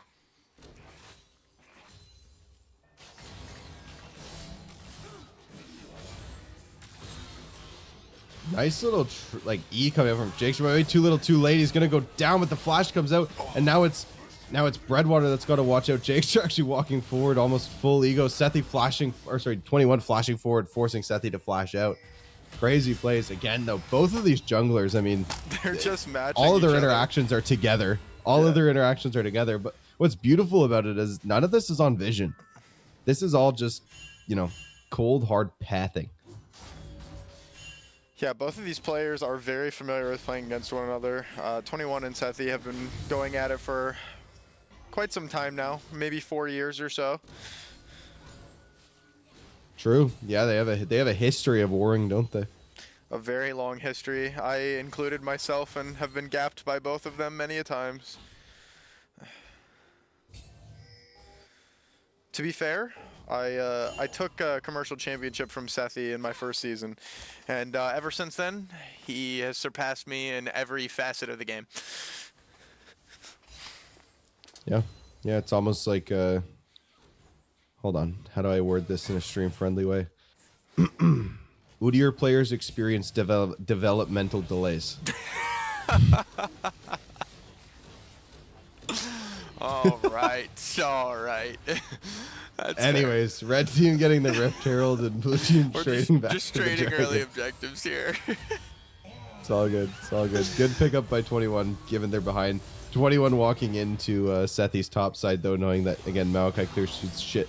Breadwater doing such a good job of trading on a Jakester. I just feel like when it matters most and there's actually opportunity to get the kill, it's just like something is misplayed. And honestly, the bot tower finally falling low. We might see this just drop. With Coach Pizza, though, coming back. We could see a trade. Vacant Tech and Bear, though, going at it again for the 17th time this game, fighting once a minute.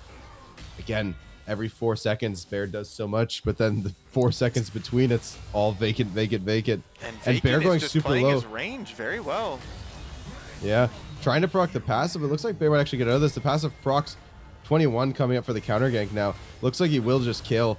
The flash comes out nice, and now it's Huge a flash. bot side play, but Breadwater coming in, TPing. Jakester, though, actually followed the roam this time. 4v3 in the bot side. Time Wizard saying, we won't take this one. Gunkers, overall, I mean, making good plays. Surviving the 1v2 on the top side. No kills, but, you know, when you have the lead, the onus isn't on you to get the kills. Tier 1 mid, though, will go down. 21 runs mid after he sees Jakester, follows Breadwater, and does get the first tower, which also alleviates a lot of the pressure from that bot side, which means I believe Feats is still on the table. I do believe Feats is also on the table. I think we are looking for One what's the third objective for Time Wizards or 2 objectives for the Gunkers. game? Okay. Or sorry, one objective for the Gunkers as well. Yeah, it's first to 3. Time first Wizard- turret, Time and then Wizards needs objectives. 2. That's right.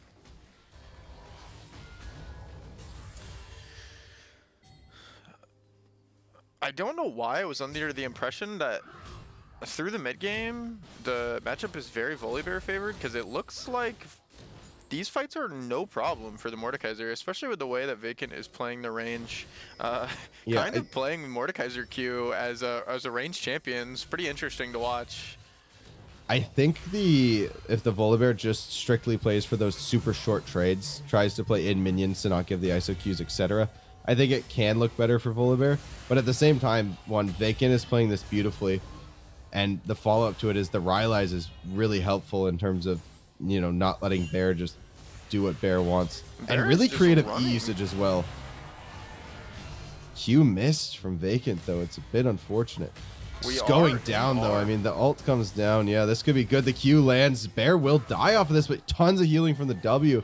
And Vacant just backs it up. And Breadwater has been abusing Jakester down here. Jakester's doing a good job of not dying, but to say that he's having a good, fun time is certainly a lie. Yeah, we're not quite to our 10-10. Sethi coming down with the deaths. ult, but Breadwater doesn't get clipped up. They're actually going forward now. Will they just go on Jakester? No, they won't. going in a bit on Sethi on the Maokai. Coach Pizza, though, getting the root up, and now it's going to be Sethi falling super low, but getting the Q out, Aftershock procs, and they just walk away, and they say, yep, we don't want to take this. Now Sethi Mach 10 running forward. Coach Pizza actually getting knocked up. Jakester with the E coming out, making sure that Coach Pizza can't leave this. Trying to E out, trying to go with TSM Achilles now. Flashing forward to try to get the bomb reset. Bomb reset does come, but now he's falling low. Zillion ult comes out though, so he doesn't have to worry about dying, but now it's Jakester, 1 HP, flashes out. Just barely gets out, 21 picks him up, but now it's him falling super low. He will take over Jakester's body, E around himself. Sethi now getting stunned up by his own teammate's cage, and this is just screaming Time Wizard. Sethi going down, double kill for Breadwater. 3 for nothing on what would have been a beautiful play. That is not And what you just want to like see if you're that, on the side of the Time it Wizards. looks like Time Wizards are back in this. On the Gunkers. And boy, with Apples getting a solo tier 2, all the deficit that's being built up is now a 20 CS lead and solo tier 2. That's worth 2 kills, give or take. Did we end up getting the feats onto the red side? No, we still need Still need 2 one objectives objective. on red side. I'll say Two objectives. even with that swing, it's more likely that we see the Gunkers get. We have a chatter saying the classic boy with apples just hitting turret while his team wins. I think boy with apples was a leading force in their win in game 1. We'll see if there's Zaya scales into this game later on. Yeah, I think okay, There's big Achilles engage from immediately Achilles. gonna Ult's gonna have to pop up from boy with apples. The weird W though, and he's gonna get clipped up, and he's gonna die. But he doesn't die. He actually gets the solo kill, and then just runs away. But Breadwater going in on Tiny Shoes. Tiny Shoes having to flash, dies. Each stacks up enough damage and ends up being a 1-for-1. And again, I mean, I think Time Wizards are just totally back in this game now. I think if you are the Gunkers, you need to be very aware of the Yone. I think Yone is going to be extra problematic in all of these fights. Sethi going in for the steal, and he gets Sethi it. gets Ocean the Soul. steal. That secures feats. That secures soul point. 21 going over the wall to try to zone off Jakester. And I mean, Sethi will die, but you know, when you're in that position, I say you don't give a shit. Right? You're agree. just happy That's the you got play it. you want to make. And- That is absolutely and now you're like, worth. look, we made some throws, but imagine, guys, imagine Vacant Tech with Ocean Soul. Imagine Breadwater trying to 1v1 Vacant Tech with Ocean Soul, and all of a sudden, life doesn't seem so bad.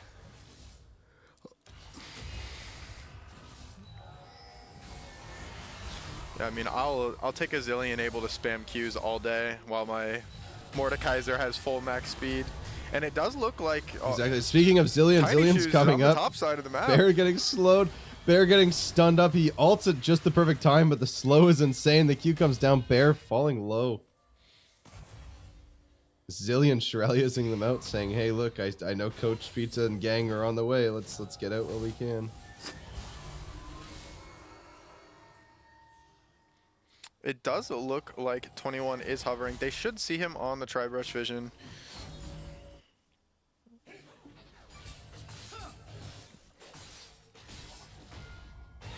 Vacant Tech ulting. E comes out. E misses from Vacant Tech, but he does get the pass of Bear falling low. Will he get it before Coach Pizza? I think Tiny Shoes is calling him off. 21 Bear up there does as have to well. flash. Nice stun comes out though. And honestly, I think with the Zillion ult, you're fine to just take this. Vacant Tech just needs to stay in ult range. The Q comes out, the stun comes out, the slow comes down, and now it's Time Wizards again running for their life. Vacant Tech saying, "Don't fuck with me." 21 ulting away. TSM Achilles getting the kill on Coach Pizza. Sethi actually the one picking it up, but the jump in, the reset, and again, life is starting to look good.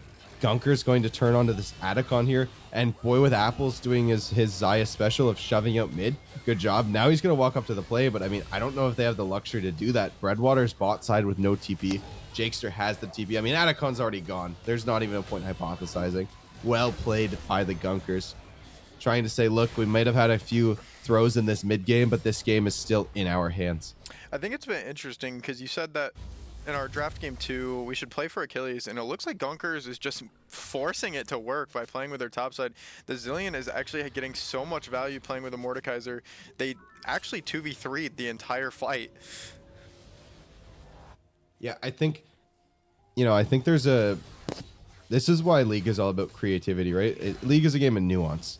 And say play for TSM Achilles, but if he's the best player in this lobby, right? Not to say he is, but if he is, well, then in an isolated 1v1 with a decent matchup like the Tristana Zaya, well, if Leona gets pulled away, then that's actually a net positive still for the side of the Gunkers, right? And that's exactly what we saw is Tiny Shoes runs top, Coach Pizza runs top, and then Achilles solo kills Boy with Apples because he's on a comfortable, competent champion, and he plays it better.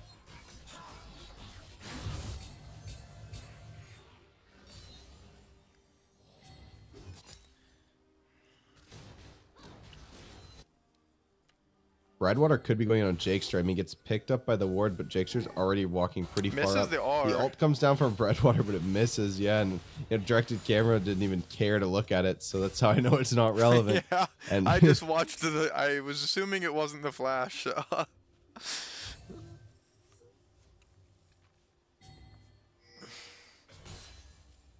look, there's the saying that like a broken clock is right twice a day. I mean, But there's also the there's also the saying that like even $100,000 watch doesn't keep time perfect forever, right? So Redwater is allowed to miss an ult or two, right? Yeah. No, he's hit some pretty insane ults already this game as well. He's had some beautiful ults. Coach Pizza with the ult coming down hits absolutely nothing but air though. Sethi going in, Q coming up from Zillion doesn't land, but a little bit of no action. And honestly, I mean, if you're the Gunkers, all you give a shit about is this dragon. I mean, I think you send Vacant Tech down here. You let Bear hit the tier 1. You let Bear hit the tier 2. Fuck, let Bear hit the tier 3. Just ult 21 and get the soul. Yeah, I think if you have Ocean Soul, this game is very, very hard for the Time Wizards to play the game. It does look like Bear has no interest in roaming for the dragon. Achilles, though, with some good front-to-back fighting. Sethi with the ult coming out. They're going to get rooted up. Shut down going over to Achilles on Breadwater. Coach Pizza's next going down. The jump forward onto Boy with Apples now. TSM Achilles saying, this is going to game 3. I will do this myself if I have to. Obviously, the entirety of the Gunkers playing well this game. 21 just trying to make ends meet on the top side, but the ult's going to come down from Vacant Tech. Vacant Tech is going to be very strong. Heal up, get some Conquer, sack some ISO Qs. 21 with prepping the W. The flash comes out though, and the turret gets disabled, but Vacant Tech with a nice flash, and he's so tanky. It might be 21 that's going down now, actually. And now we have a he's TP isolated on coming his out of the lonesome. Vagar. Flash having to come out.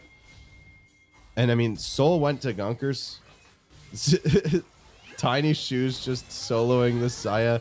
Ult comes out, nice little flash work, but ult comes down in case. And I mean, Tiny Shoes will have it back up in no time. Achilles on an absolute rampage right now. And honestly, I could see them just looking towards this Baron. I mean, you have the damage to do it. You do have to worry about 21 still crossing the mid lane. 21 hasn't The thing is here, they won't go on Baron because 21 hasn't base. He's super low. He's gonna go down. He actually gets super lucky though. Coach Pizza though, not the same fate. Breadwater with the ult, but Achilles flashes it. Achilles sitting on 3.3k gold, by the way. He's a full Nokori quick blades down, which is why I don't think they did the Baron. Sethi going forward though. Breadwater falling low. Breadwater queuing out. Can they stay up? They can, and that will just be a trip to home. But Sethi going in, and now it's Breadwater falling low again. Nice Q3 though to get out, but now it's Trent falling low. Breadwater will be falling low. Achilles with the autos dead. 8-1. And this is exactly why I said, like take the Vayne, the Caitlyn, Tristana, whatever. Like take something you can run with, and run with it. They are. And again, without backing, still 4k gold on Achilles right now, and they're just gonna Baron before they move. Honestly, it's not scary, but it's. No, it's looking like we're going to game 3 here. If I was Time Wizards, I think I would contest this. But I do like that they're just trying to force open the tier 3. I mean, I think that the timing is a bit off. I think one player would go distract, but I think there is so much value in this Zillion pick this game. Not only is it denying 7 Rent from being able to get his resets in the fight, it's preventing Yon from being able to blow up the backline, but it's also enabling these catch plays from the Maokai. I mean, you just hit speed up on Maokai, and Maokai gets a free point and click CC on anybody he wants. We saw it there under the tier 2 mid lane.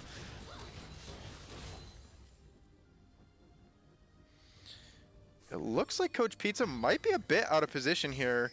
I don't know if we know about him on the blue side. This is crazy deep position. Is going to get chased down here, it looks like, by Achilles. Also about to run straight into the Vigar. Yeah, Coach Pete's in a weird spot here. I believe the term's a rock in a hard place. And, I mean, the absolute toxic slows out from the Zillion Tiny Shoes, showing why he has a 7 KDA in solo queue. And Coach Pizza, I mean, it's not a matter of if, but when, and he goes down, Jakester getting the Achilles kill. is Although caught out Achilles by low, himself. but gets a kill on Trent, but gets shut down by Boy with Apples. But then Vacant Tech on the bot side with Sethi, Breadwater, and Bear. A little bit of a 2v2 action. It looks like it's going one way, and then all of a sudden Bear heals a full health bar, but Vacant Tech slaying Breadwater. About to slay Bear as well. Sethi doing a good job of stopping that W from coming down. Bear flashes forward to try to get Vacant Tech, but Vacant Tech has the shield back up. The W comes down though. The Zillion ult is on Vacant Tech, so this is all for naught now. Bear will go down, and Vacant Tech on a killing spree. Boy with Apples again, like that one commenter in our Twitch chat said, AFK hit mid, and AFK hit mid he is. And it's but going honestly, to get the not tier that bad. 3. He's opening, and he might even kill Jakester now. Alting very preemptively, getting exhausted We by might this lose annoying our life Zillion for this and one. getting fucking bopped by Jakester. Tiny Shoes showing you that exact reason why if you're against a one trick, don't ego them. Just ban the champion, right? Just ban the champion, man, right? Compare Tiny Shoes on the Braum to Tiny Shoes on the Zillion, and tell me that even looks like the same player. Yeah, you can definitely tell when somebody one tricks. I definitely love watching Tiny Shoes. Just looks so much more comfortable to roam. That also is much more apparent with just the 80 carry that's selected. Tristana allows you to split and play the game a little bit differently. You're very safe on side lane with playing Tristana. But we did see Achilles get caught and give a shutdown to the Xayah. The Xayah also has a 60 CS lead. Yeah, Coach Pizza getting jumped in though. Speaking of Achilles on that rampage, just saying, you know, screw Just a this. I'm gonna go ton in of on damage. whoever, whatever, whenever, why ever. Yeah, exactly. Jump coming forward again on Bear. Bear dropping super low. Oh my goodness, the damage that he did on the Volibear is insane. Yeah, an Elder up in a minute could just be what they're posturing to play for. I mean, again, the reality is this Tristana alone, never mind anybody else on the team, can take this Elder down in a matter of seconds. Yeah, I mean, if you're red side, you're just playing to neutralize the waves and hopefully double TP in on this Elder fight so that you can flip it, because if you lose this Elder, I don't think there's any way you defend. Yeah, and I mean, they're just fun bushing. It's the classic fun bush, and nice little hop comes out. Coach Pizza flashing away. Honestly, I wouldn't be surprised if Achilles flashed over there and really went for the play. I think they're Red just trying to Team's open doing the a really inhib now. good They're job. just saying, I think yeah, this they're is just what you saying, have let's to make do. this game chaotic. But I mean, at any point, again, Achilles can just hop forward and beautiful slow. This is exactly what you can't have happen.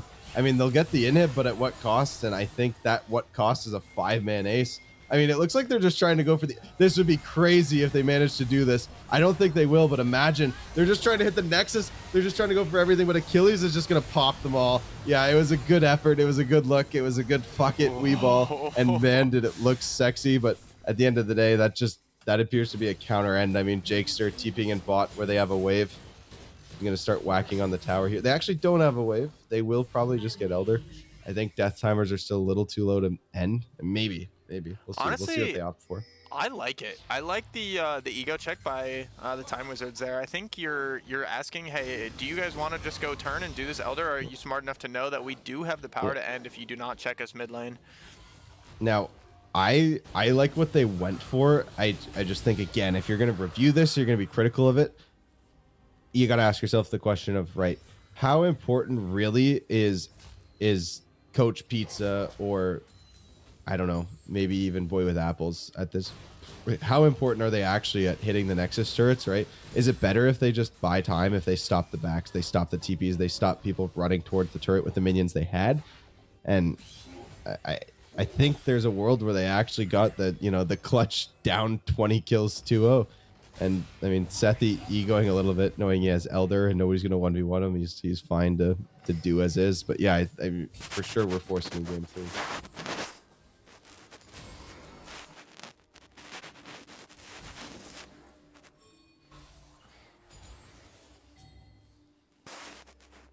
If you're the side of blue side, though, you do need to posture rather quickly. It looks like they're going to play it safe and go for the Baron. No, oh, Baron's just immediately going to die by Achilles. So that might just be the game. Yeah, Breadwater ulting out, Sethi with the ult 4 to zone it off. Yeah, I mean, this is going to be all she wrote. It's Elder Dragon on a scaled Vhagar, a tanky Maokai, a beautiful Mordekaiser, a beautiful Tristana. And again, icing on the cake is even if one of these players fucks up, you know, monumentally, Tiny Shoes is just going to ult them. Just the Tristana E off the turret, almost one-shot the Fionn. Oh my.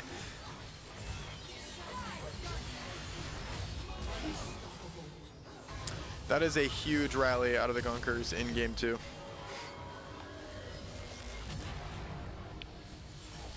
Beautiful. And we have a series, ladies and gentlemen. We've got a 3-game series indeed. So, and again, I think what Gunkers did a really good job of is they indexed the draft into their strengths, right? There was, hey, we need to play for this. We need to play for Achilles. Like we need to be able to have Achilles flex the disparity between him and Boy with Apples. And, you know, I think there was bits and pieces of beauty between the Breadwater Jakester disparity that's also supposed to happen, but it was just that matter of, honestly, I'm also again of the opinion, I did call it in draft. I said Xayah is one of those like fake safe champions where like you think that you can be all happy and dandy and chill and not get destroyed in lane, but you can't, right? I'd much rather see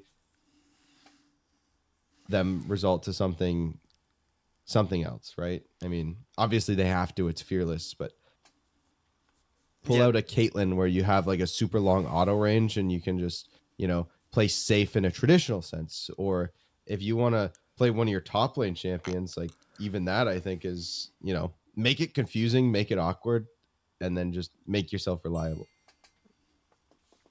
A bit worried to look at client chat. Hold on. Gotta switch to a draft.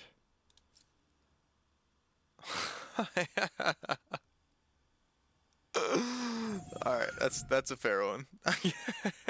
Hi, Mom. I'm on TV.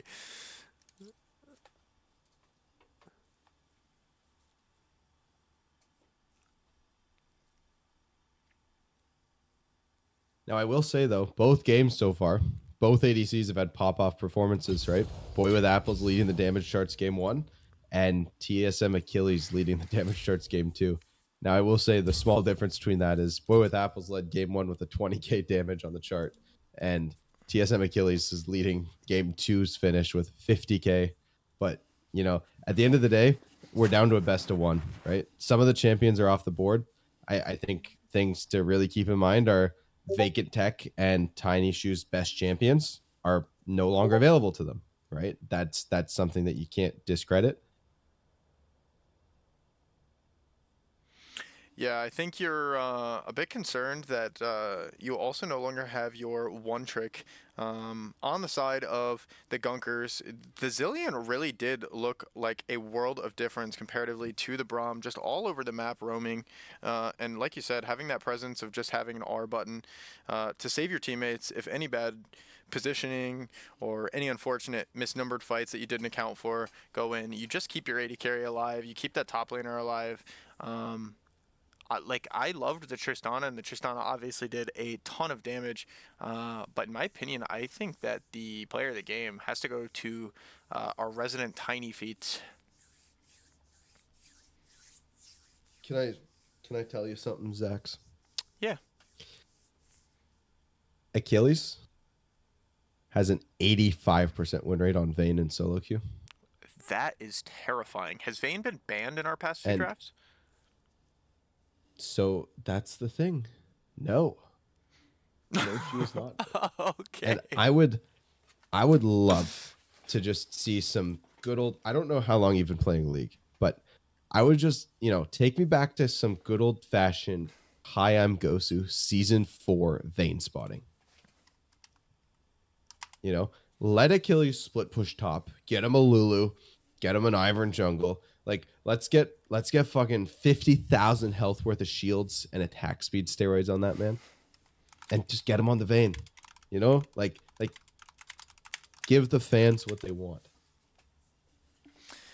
I do the fans want the Time Wizards to stop being 3-0? That's the real question. Are you even allowed to say that in the chat? There's like admin diff, right? Like it's just bad practice. Are they taking red side? Is that what's occurring? It appears that they are taking red side. So again, I think what they're going for here is they're probably trying to get. I would assume they're trying to get Breadwater a counter pick, or maybe even play something that can flex between the mid and the top.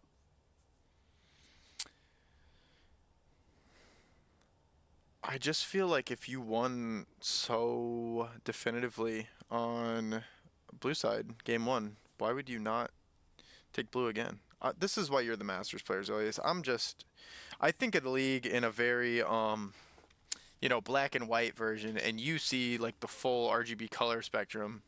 You're like the full upgraded. I'm like the hue like light dimmer, where you have like the yellow to white lighting. Like I get like that. Yeah, and I'm those like, lighting and settings, and I'm you're the full I'm the RGB. Philips Ultra X LED 9000. Yeah, yeah. You're With understanding. with Bluetooth color control. Yeah, you're getting it now. He Mobile understands it phone now. app. Yeah. No, I mean, I think not my quote. It's a Coach Curtis quote actually, who off the charts have recently lost a lot of respect for. But in general, I mean, the main point's still valid regardless of my my personal gripes. But What's our hate with says, Coach Curtis now? Hold on. What's says- with the Coach Curtis slander?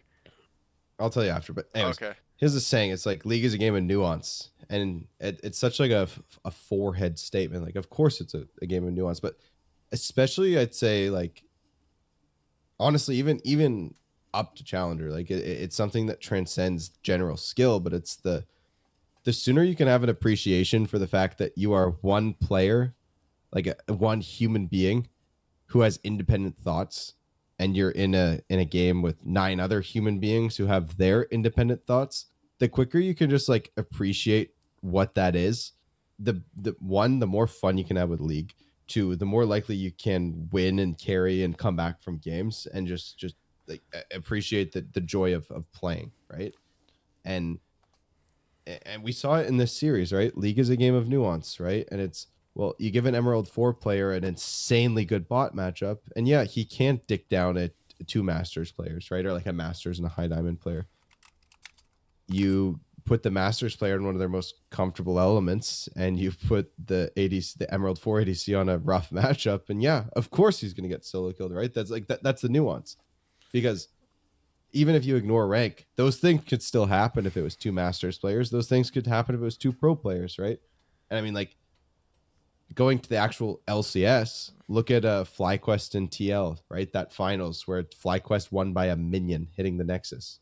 And it's like, even in a silver game, that seems silly. Like, that seems silly that can happen. But again, ranting yet again, League is a game of nuance. And that nuance is what causes things like that to happen. So the quicker you can appreciate it, the more likely you are to, have fun, be relevant. Zelius spitting the solo queue facts, the life advice of the day. Honestly, change your mindset. Stop being tilted at your games. Appreciate that the people running it down in your games just have independent thought to run down your games. I was giving a brief recap as the guy said that he needed to know what you said because he was eating Reese's Puffs. But no, I say love it that like that. perspective. Wait, don't say what? Like what? Don't The say peanut Reese's butter chocolate. Yeah. Okay. Hold on. So they have a oh fuck, you don't call them Smarties either. They have an M&M's equivalent. Yeah, Reese's Pieces. Why would that doesn't make sense? Why would it be that? what are you, that's what they're called. What are you saying? No. Hold on. No. So you're saying Reese's. Yes. Okay, but then why would you say pieces, right? Like, if you're going to call it Reese's, then you should say Reese's Pieces. But then obviously that sounds wrong because you know it's wrong. Yeah, it's but Reese's if you can Pieces. But if you can deduce that No, no, no. Pieces is wrong, then you can deduce that Reese's is wrong too. It's No, no, no, Reese's no, Pieces. no. It's Reese's, and then Pieces because the brand is No, hold Reese's, on. and that candy is pieces of the Hold Reese's. on, hold on. Sorry, hold on. Sorry, I'm getting a call. Oh, no, you have the wrong number. Yeah, no worries. You need to call Zach's. Sorry, that was the clown college. They're looking for you. Oh, are they looking for me? uh, we're gonna get into draft because Elias doesn't know how to pronounce a candy brand that was turned into a puffed cereal and is not understanding the difference. It's a Canadian thing, I get it. You're trying to teach an American how to talk about fat people food. That's just not right. Let's not bring geopolitics into this because I have a lot I could say. All right. Let's not get too political on stream. I get it.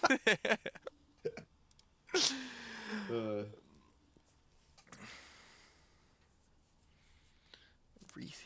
So, do you when you order like a Coca-Cola from a restaurant, do you ask for ice or no ice? I just assume that they're gonna bring me ice. I don't really ask for ice. If you don't want ice, you just say no ice, right? Yeah, well, no comment. Where were you going with that one?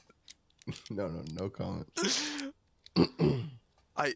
To be fair, I usually don't drink like soda in general, so that doesn't apply to me. Well, I'm a water or a brew type of guy. Actually, I'm kind of a bourbon fan as of recent. I'm Bourbon. I'm a Maker's Mark on the rocks type individual. On the rocks, though. On the rocks, yes, regularly. I'm a beer kind of guy. A beer or like an IPA or like a pill. If it was, just okay. If you put water in any form of wheat, hop, or just any beer, any beer. Even I like sours? IPAs. I like pilsners. So it's definitely tiered for me. I'm not a huge fan of sours, and I'm not a huge fan of stouts. But some stouts and some sours are really good. Like it's just like I know that some stouts and sours are bad. Versus like I've never had an IPA I didn't like, or a pilsner or a lager I didn't like. It comes I have out, had Zoe. stouts and sours. It's here. We got Bane. Holy shit! Are the Gunkers just taking it? No. I think the Gunkers are just taking advice off of the hold on. cast. Hold Honestly, on. they lost game one. I was talking shit. I gave them advice. They took it, and now they're taking it again. We're talking about beers, and we get the 80 care we were looking for with Okay, the Nautilus. If we get the B3 Lulu, life is good. Okay, Nautilus, that's still fine. You're getting some gauge, and I don't know if Jakester plays it. I don't think so, based on one, how these mid matchups have been going, and two, like just watching Jakester play. But man, if we could see a Silas for the Swain, that would be hot.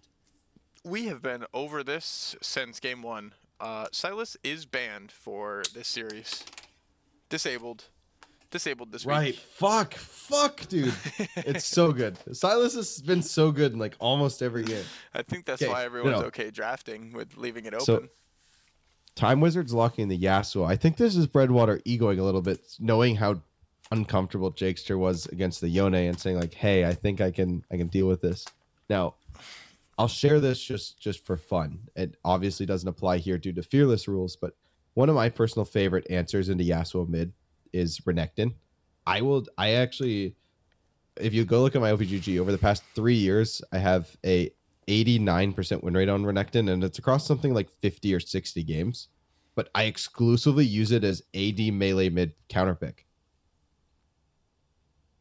And, one of the things with Yasuo is like he likes to dash in, take a short trade with you, and then when you trade back with him, it pops his passive shield and blah, blah, blah, right? But when you're on Renekton, your empowered W is a shield break. So if he ever dashes in, you just get him to half HP, and then he's running from you. And you're just giving ideas that can't be picked because we lost him from Exactly. Fearless, right? I mean, at this point, I'm already giving Gunkers such good ideas that I want to be impartial to the remainder of the draft. Okay, that's fair. That's fair. But if I wasn't going to be impartial, I'd say Pray Silas magically gets undisabled. And honestly, I mean, I think before you make any decisions about what you want to play, see what they are for. I think the Diana's like a good drop ban. I mean, Malphite's off the table. You and don't then- really have a good way to just hit this button. I'm trying to maybe if we have a Gragas pick come out of 21 here, Yeah, it could look okay. I could actually see a Gragas pick out of Bear. I could also see an Ornn pick.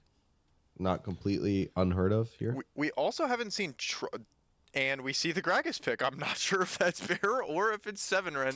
But maybe hearing the stream a little bit on this one. I think it might be 21 here. I think to round this comp out, just get another nice mage. Like, who cares? Or the Galio. The Galio's open, right? Again, like, there's a certain point where it's like, let's go vein spotting. Let's just fucking get Achilles in his element, right? This guy, like, if this guy goes ghost, he's gonna be so happy, right? Give him so much shield, so much peel, so much resistance, so much support that he can confidently go ghost. I think Aurelion Soul Aesol- with Rylai's is actually not terrible. I think No, there I is think some it's value okay. behind I mean, it for sure. It definitely doesn't enable the vein that much, but I again, like, yeah, there's value. There's for sure There's value. definitely zone control though, no? No. The big issue just comes from the fact that Sethi's on Ivern, who doesn't want to get his camps messed with. And he has a bot lane that's not really going to have prio. He has a mid lane that's not really going to have prio. And he has to blind pick top as well, which means top's going to get countered. That Urgot does come out for Vacant Tech, which is another one of his picks. I will say not my favorite of his, but pretty good nonetheless. Into the Aatrox. I am not in love with the Aatrox counter pick.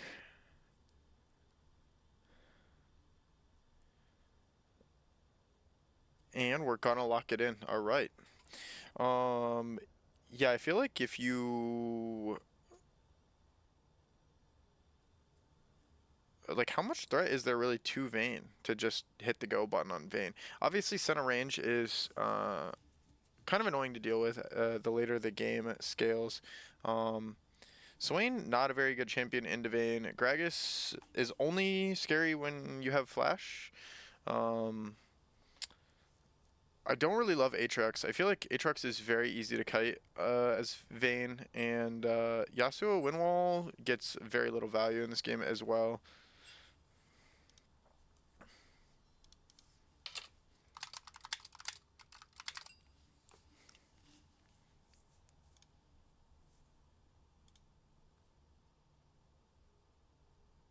Yeah, I mean, I'm done making comments. I'm happy. I'm just happy to watch this game. Yeah, I'll call it as I see it. I'm just happy to be here. I'm happy to be here. I'm happy to be here with you, Zelius. I had to sub for you last weekend. Didn't quite get to stream with you. I got to be background audio for Duolingo Owl and Bear, who came in after their game was rescheduled. Hopefully, stream hasn't been. Yeah, I'm not even gonna say it. I'm just not gonna say it. We've gotten through 2 games. I'm just hoping that we successfully make it through this game 3. Yeah, for me to successfully make it through this game 3, I'm going to take another trip to the restroom. Have you considered that maybe we have a bladder problem? I would consider it more of a drinking problem. And stream has turned into an intervention instead of a League of Legends broadcast. We love Look, that. To bring the viewers optimal content, I need optimal BAC. And optimal BAC happens to, beer is a diuretic, and therefore I need to visit the ladies' room more often. That's completely understandable. Maybe I'll join you. Maybe I'll partake. I'm unpaid, I forget. Beer back.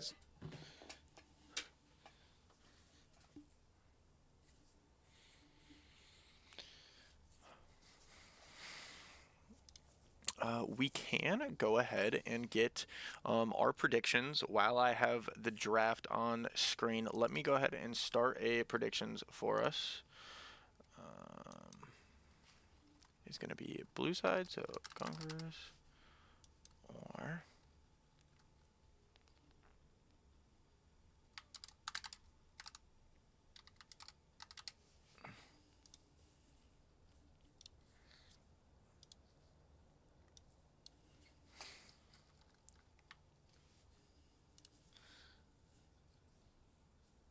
we are going to go ahead and submit predictions now.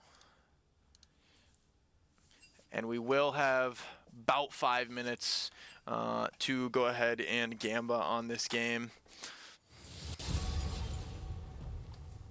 Which is perfect timing because it looks like we are our game. We're on client side. I got you, Tactical Pork Chop. Don't you worry about it. So I go. You don't have to be afraid of me. Who dares defy my will? People fear what they cannot understand. To the briny deep.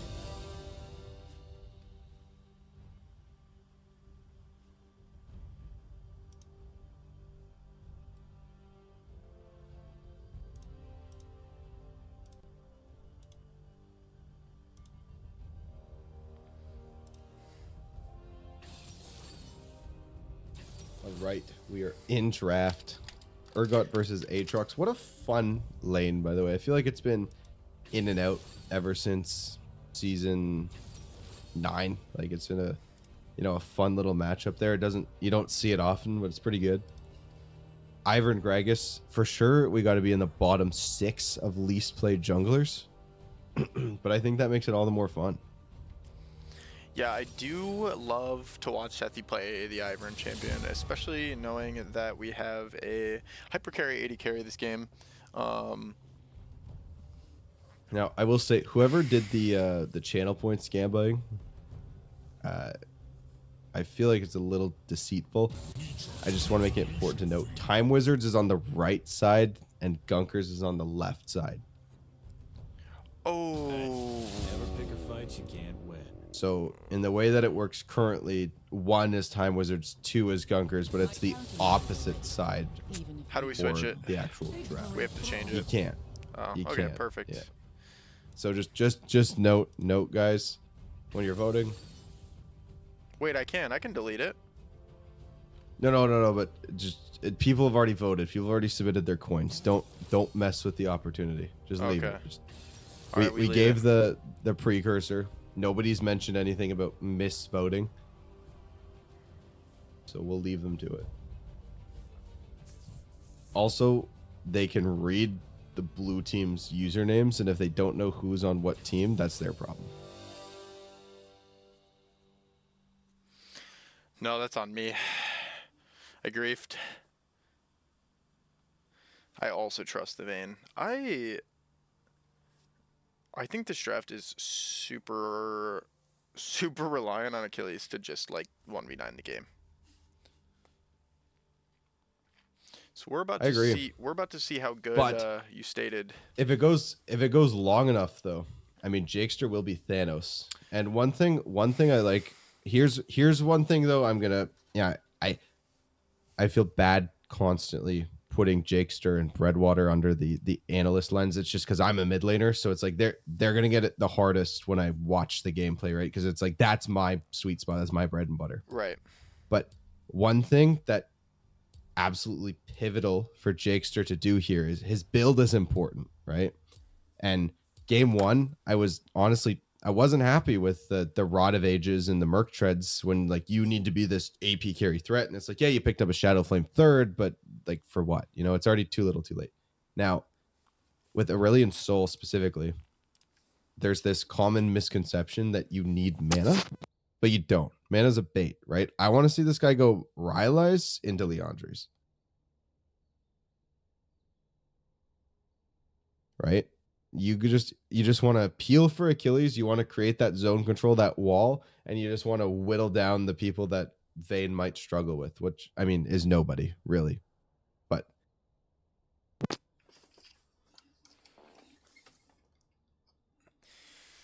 Yeah, I agree. I think the mid laner has had questionable builds.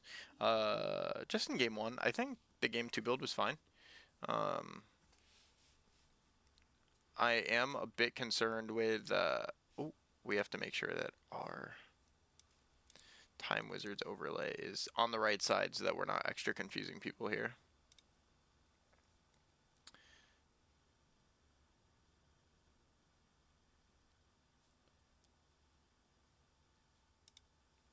There it is.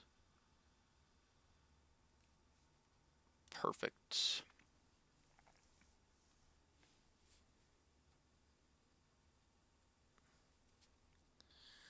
Yeah, him the guy said the slow is really nice. I do agree. I think Basil actually will get a lot of value just in zone control wise for the Vayne to prevent the Yasuo, Aatrox, Swain from just like running at your face. It makes it a lot easier for you to kite the fight out.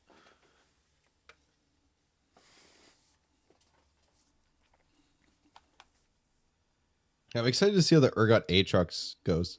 I mean, Urgot and Aatrox were only meta at the same time for that like 1 or 2 splits in I think like season 9 or 10. But I feel like it's like those are like the fun top matchups because both champions are kind of weird. They have strange spikes, they have strange strengths and weaknesses, and it's just interesting to see them go at it, right? It's like most, especially in top lane, most top matchups you can predict, right? Like Fiora Ornn, how is that going to go? Gwen Cassante, how do you think that's going to go? Or they're boring, right? Where it's like the Renekton Malphite. It's like, ha, you can't do shit. Well, neither can you. But it's joyous when you see things like Urgot Aatrox because it's like, how does that lane go? No idea, Zax. Do you have any idea? I have no Probably idea. not. Exactly. But like what I do know is like Urgot's a pretty interesting champ. Aatrox is a pretty interesting champ. And when they start scrapping each other, it'll probably be pretty interesting. Which for, arguably them playing 2 super boring lanes in a row, we might actually get some action here. Yeah, Tactical Pork Chop is saying in chat that Swain is unplayable in Tyvern. What are your thoughts on that? It is. Yeah, well, it's because like you just get Daisy knocked up and then everybody walks away from you, and then your ult expires, then you get Daisy knocked up again, and then you die. I see a lot of I hate Daisies in the chat as well. Not Daisy! Daisy injuries. I do love that both teams are completely opposite sides of the map from one another. This is awesome. It's something. Yin and yang, I believe, is the statement that needs to be made here.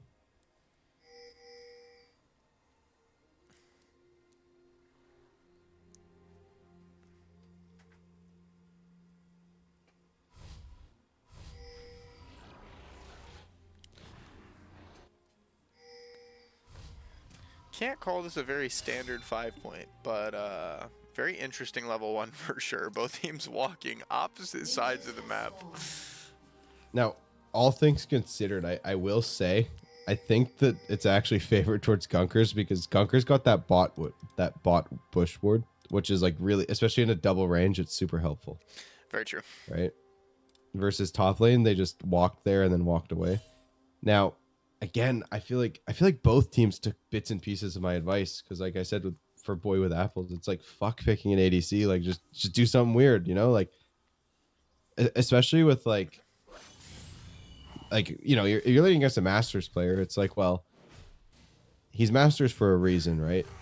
He's played hundreds and hundreds of games of Vayne versus Caitlyn or Vayne versus Ezreal or whatever the case, right? But like, how many times has he played against Vayne versus Ornn ADC or Vayne versus Swain? I mean, Swain's not a completely uncharacteristic bot lane matchup, but again, it's like the likelihood that he has a significant amount of experience on it is lower. So if you're gonna, make him uncomfortable, that's your route. But I think like, how do you play without the 80 carry at that point? Good level 2 Hook from coming in. Lucid. Nice little root up. Coach Pizza going down to half That is HP. a huge Holy. trade. Yeah. Nice plays all around. I just realized the bot lane we had. I didn't realize that Boy with Apples is actually on the Swain, and we have a support. Yeah, for exactly. Exactly. So that's and your ADC role it's compensated between. It's like shared. It's shared between Coach Pizza and Breadwater, right? So a lot of that DPS, that high functioning 80 damage, can come from Breadwater, and then a lot of that range and kiting and extended play experience will come from the Senna, right? So it's, I mean, it is a well-rounded comp. It's thought through. It's just, again, I love that idea of, like, again, like, make them uncomfortable. Breadwater, And having Breadwater a lot again of fun showing with the his trades. dominance, yeah, his dominance and comfort in lane. He's in his element right now. Daisy is already showing bot side. Sethi getting the full clear off already at Ivern, 311. Ivern. Hook coming Does up from Tiny find the Shoes that hook. lands onto Boys with Apple. Boys with Apple having to flash right away. The root comes down, the E comes out, but it looks like Boy with Apples might fall. He doesn't. He gets a healing, but both subs gone. 21 down there bot to counter it, but I mean, the play's done. They're just happy to walk away. I don't think Sethi I don't getting think you wanna rooted walk up. back But in if you're red side here. no, not at all.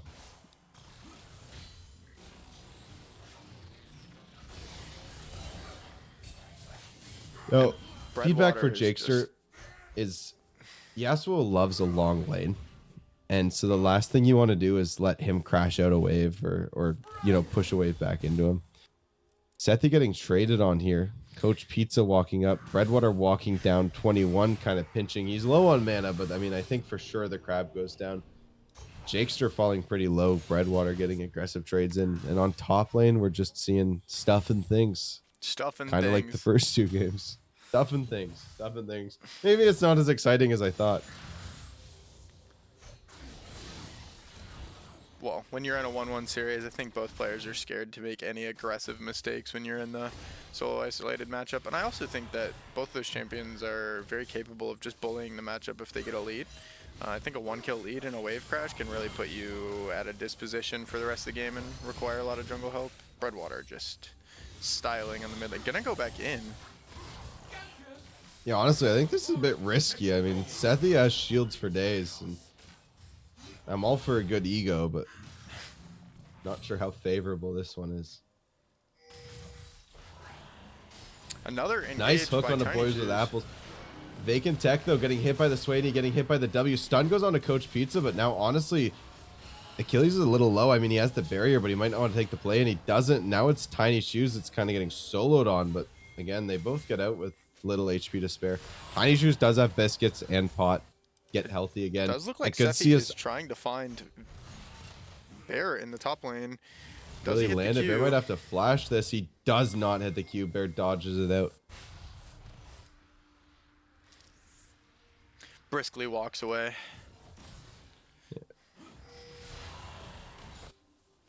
Now the fear for blue side is I think they know that they could win the 2v2, but they don't know where 21 is. A little preemptive on the Q there from the Aatrox. Nice dodge from Vacant Tech. Nice dodge.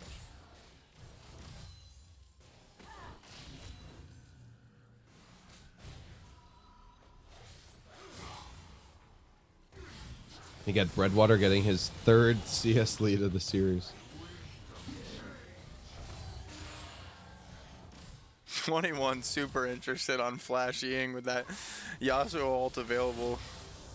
Want to put that Ace ult as far behind as possible. Yeah, you can see them pathing down bot. I mean, Sethi's here for the potential counter. I mean, they won't be able to die, but the flash forward, it's actually going to be kind of a dangerous play.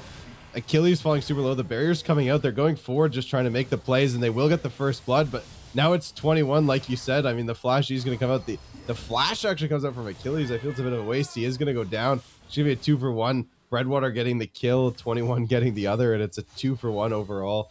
Not a great look for the Gunkers, but I mean, honestly, not the worst. I almost wonder what Achilles was seeing that made him want to flash there. I don't know if maybe we thought... I don't even know who you were hoping last hit you. Any of those champions getting the kill on you is going to not be great for you. Good dodge by Coach Pizza. Gonna just stack free souls in the Nautilus as well. I think in the same vein that sometimes you overplay something, but and because you know you saw red, I think there's like seeing the red cross symbol as well. You know, like you're like, this is my route to safety, and there's no world where it is. Bear actually alting and getting the flash out of Vegatech. Vegatech trying to ult back, seeing if he can make the trade, but Bear Sethi is here flashing it, hovering. and now Sum's gone bot side. Yeah, this could be a good play. Sethi, though, I think revealing himself a bit too early, just giving Bear an opportunity to run away. I think a little bit of patience, that could have been a kill. Tactical makes a good point in the chat as well. I did not see a missing ping come out from the Aurelion Soul on that roam bot lane. I am a little concerned that we didn't even bother. Oh my And gosh. Feats of War claimed. Bear getting the solo kill onto Vacant Tech. Well, I think there's two things to say here. Well, three things actually. One, you're right. Maybe it's mid gap. Maybe Jakester just doesn't call it. But also, these guys are in comms, right? They have VC with each other. Yeah, very true. It's I'm a hard to big actually I'm a dictate big if- proprietor of saying, hey, you should ping and comment because people have multiple forms of communication. You should use them. But that's not to say that it wasn't clearly calmed, right? And agreed. quick pause because the engaged coming up. Boy with Apple's getting stunned up. Daisy, okay, Q coming in from Tiny Shoes landing, but Swain's just kind of tearing it up. He's healing. Sentinel comes out. It's actually TSM Achilles going low now, and now it's red team turning around the 2v3. The flash comes forward. Tiny Shoes is going to go down as well. Boy with Apple's getting the kill on Swain. Is he going to get the kill on Sethi as well? The knockup comes down, so I don't think it'll happen, but 2 for none in a 3v2. Good turnaround, good plays, and not looking good for the Gunkers. This is almost looking like a repeat of game 1 where both teams have good ideas, but one team's coming out on top. I was pretty But excited anyways. to see the Ivern Daisy interaction with Swain, and it kind of just looked like Swain healed through every bit of the Silver Bolt's passive of Vayne. It looked like Vayne was doing actually no damage in that fight. Yeah, I mean it's super early on, right? The vein scales with once the Bork is in, once the on hit items are in, so it's not entirely indicative. But with that being said, to defend Jakester, VC is a thing, and also if you look at it from a purely logistics perspective, you can give him some benefit of the doubt. You should always ping MIA regardless, but what was his standard back timer would have also, you would assume it would also be Breadwater's standard back timer, right? Right. And with that, that's the kinds of roams that work, right? Is the ones where, you know, it's not obvious that you're roaming. And Bear going aggressive against Sethi coming up, but Vacatech is pretty low. The root doesn't land, and now Vacatech's scared to walk up. The E comes out, but it's going to expire. Bear might even just turn this. He has the ultimate. He has the resources, but Vacatech and Sethi know better, and they say this is not a play we want to make. Yeah, And unfortunately. 25 CS leads in both solo lanes here, a lead in the jungle, and it's everything is screaming Time Wizards right now. Sethi is still going to come out with the grubs.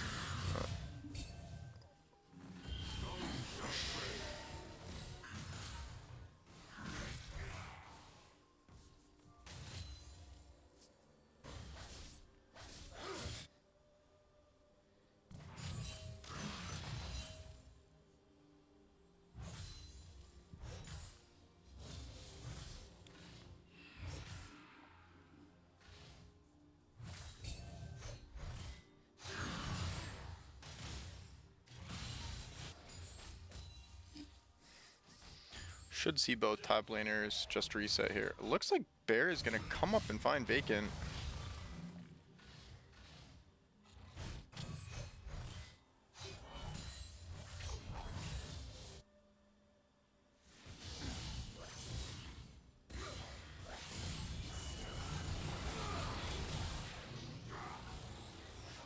Breadwater just looks super comfortable in this mid matchup.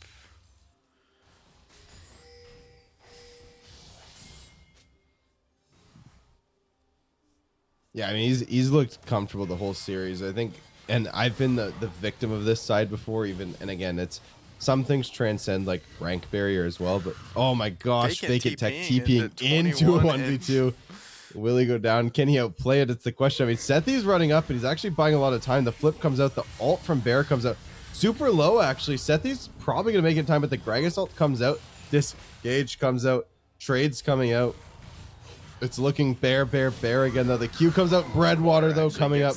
Vacant Tech going down. Bear 2-0. This Aatrox is beefy. And now it's Sethi and Jakester trying to fight for this tier 2. Getting knocked up. Jakester falling pretty low. Yeah, Jakester just a bit late.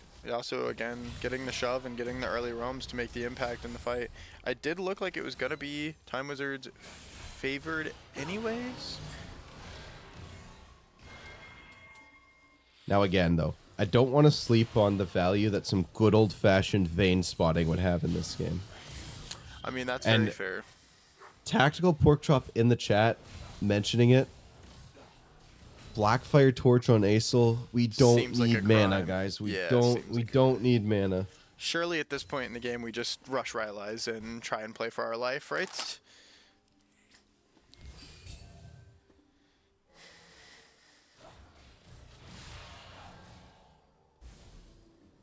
I think the only reasonable course of action is to treat the rest of this game like a Bob Ross painting. Nothing but happy little accidents, huh? Happy little accidents. Like, I'm sure Breadwater didn't mean to E, and one of those times on a trade would have worked out for him because he just ran with it, right? Yeah, just happy little accidents. Happy little accidents. So if you the are tower shot he's about to take in a wave or two. if you are Aesol, what are you building first here? Me? Yeah.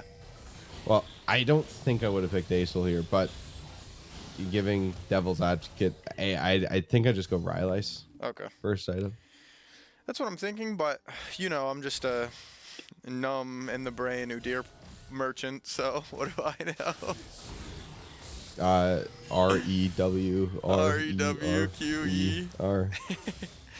Don't lie to yourself. You're not queuing. No, you clearly don't know how I play the game anymore, because I do not build AP Udyr ever. I build full assassin Udyr movement speed only. Oh, right. No, you're right. I remember actually when the naughty question marks played against you, and I was like, why is this dumbass building Udyr like that? All right, Coach Pizza getting passive rocks. Q back in, but hits a minion. And the 3v3 won't happen, but the TP's actually coming in from Jakester, but Jakester's TPing in with no health. He has to WA, and now he's getting clapped by the Swain. He has to flash away. Nautilus ult is coming out. If the ult expires, they could look on the turn. The flash forward, no ult though. The ult expires. Coach P's ult coming in. Gragas ult coming in. Breadwater. TSM Achilles going down to 21. Tiny Shoes getting eat up by the Swain, but that will be all it's written. Hardly anything. Oh my gosh, What a nice flash little by flash. Sethi. Breadwater getting zealous, but he's going through. Sethi going low. Will he get the kill? He does not get the kill. He griefed at 21, misses the Q. Oh, so good, but so bad. I think they should just crash the next wave and try to dive Tiny Shoes, but I think they're going to say, all right, little awkward, guys. I'm going to press B, pretend that didn't happen. And It looked so good for that the is going to be Time Wizards. first tower, though. First tower going to the Time Wizards, and that is that feats of strength I don't going to the believe Time so. Wizards? I think It they is. need this objective. Oh. here No, it is. they have the kills. They have the kills. They have the tower. Oh. All right. And you know, this is looking looked. It's looking looked. Boy with 30 apples. 30 CS lead top side. I think Boy with apples thought that ult was gonna last just a little bit longer. Ended up flashing in right towards the end. It expired just as they flashed into the fight. Can't believe they did not go down. I think they hit a W that ended up healing them. Coach Pizza's Senna ult was also huge in that matter. It kept Boy with Apples alive completely.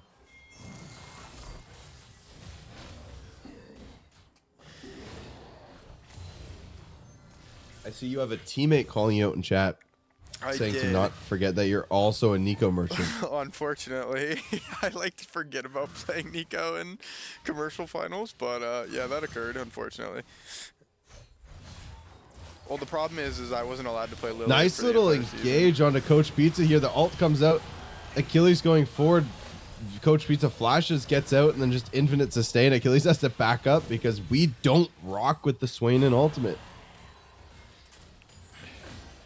And you know, I gotta say, the biggest crime this series has gotta be that Silas is disabled because there's been like There would 3 be good so Silas many games games. now.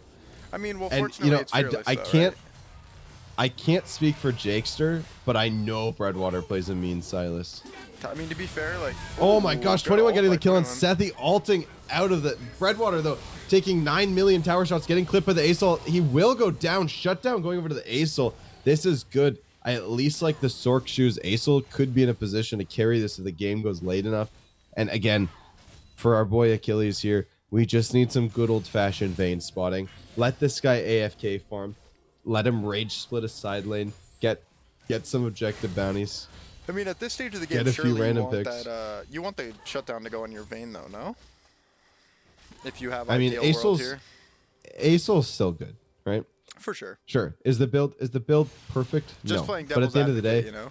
a champion that's going to scale infinitely, if he gets some extra gold earlier, oh no. Oh no, right? But like I just want to see the vein spotting going, you know? Like until the objective bounties are gone, I want to see this vein tilted in a side lane hitting the tier 1s. Just to update, Let's we let's are get at this queens and 69 gold. stacks on the Senna. Let's see what we have for the ASOL. 70. 70 now. And we're at 142 Cosmic Dust on the ASOL. Can I tell you a secret? Yeah. Neither of those numbers mean any. I don't even know what either of those numbers mean. They mean nothing to me. I'm pretty sure... No, that's Smolder. I don't know about this dragon, but I know 225 is important on Smolder. Okay, ult coming down. And Jakester, that is stacks a or no one-shot. stacks, 21. Breadwater one-shotting him. We have a resident ASOL player in the chat, him the guy, which I'm sure could explain what numbers are important for ASOL to be hitting and at what stage in the game. See, he's not a relevant ASOL player because Vacant Tech is going in on Bear. Will he finally trade back? He hasn't popped the ult yet. Bear has popped the ult, and he's just getting traded down. The redemption's coming up from Sethi. Sethi walking up. Bear realizes that's his cue to run. Now, I'll say, I think we have a moment of downtime. Him is incapable of proper English grammar because he said, I'd have loved to play, but it's I'd have, like, you know, I would have. So because of that, we have to detract anything he says as a grain of salt. I think you already preemptively started with the statement, he's an irrelevant ASOL player. I don't know if the grammar had anything to do with it or if this is a personal vendetta at this point. No. Nothing personal. Nothing personal. Him is one of the best Emerald players on the planet.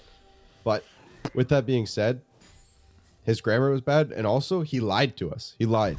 Okay. I should preface it. I know what ASOL's passive does. The more Stardust he gets, the bigger his E gets, the stronger his Q gets, the more max percent HP he does, the more blah, blah, blah he does. But the actual number, 142, that's what's meaningless to me. I don't know what the difference between 142 and 200 is.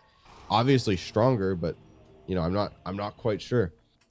And hopefully Jakester can show me what the difference is today because it's, you know, he's kind of the win con right now. It's not looking good anywhere else on the map. And I will say every single player on the side of Time Wizards is looking sexy right now. I think the more our BAC is getting imbalanced, the more attracted we're getting to the Time Wizards player on the side of Zelius over here in the cast crew. I did not glaze 21 once in game 2 because he played like shit. I don't think he So played I bad think that in has game nothing 2. to do with it. Pardon? I don't think he played bad in game 2. Why didn't they win then? Okay. Oh, you're right. Everything is a jungle gap. I forget. Yeah, it's okay. I mean, we You'll started learn. the You'll cast. learn with time. We started the cast by you telling me that jungle's an irrelevant role, and then at the end of the day, it is really just jungle gap, right? I'd Coach never say Pizza's, such a thing. Coach Pizza's starting the. Yeah, speaking of BAC content, aggroing the Atacon. To hit the flower.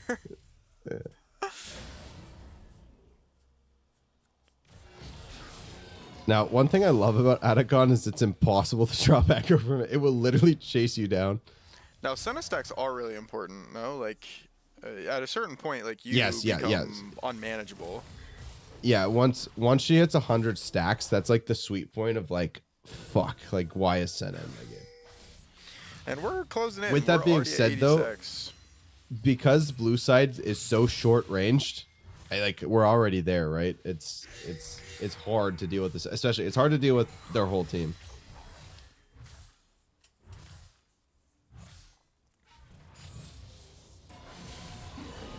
And we are actually just opting to do the Attica. I mean, again, it's a no contest, right? We know Vacant Tech is hugging the bush. We assume Sethi's trying to make the play because he's going aggro. Ult comes down from Jakester, pops CC on Breadwater, and he's just going to walk away.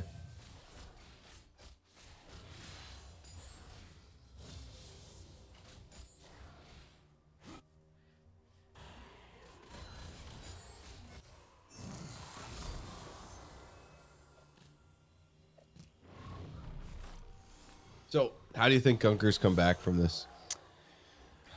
I think you pray that your Master's 80 carry on Vayne pops off with Ivern shields, and you have to somehow distance yourself from the inevitable Gragas Yasuo combo. I think that's the only thing that really is a threat.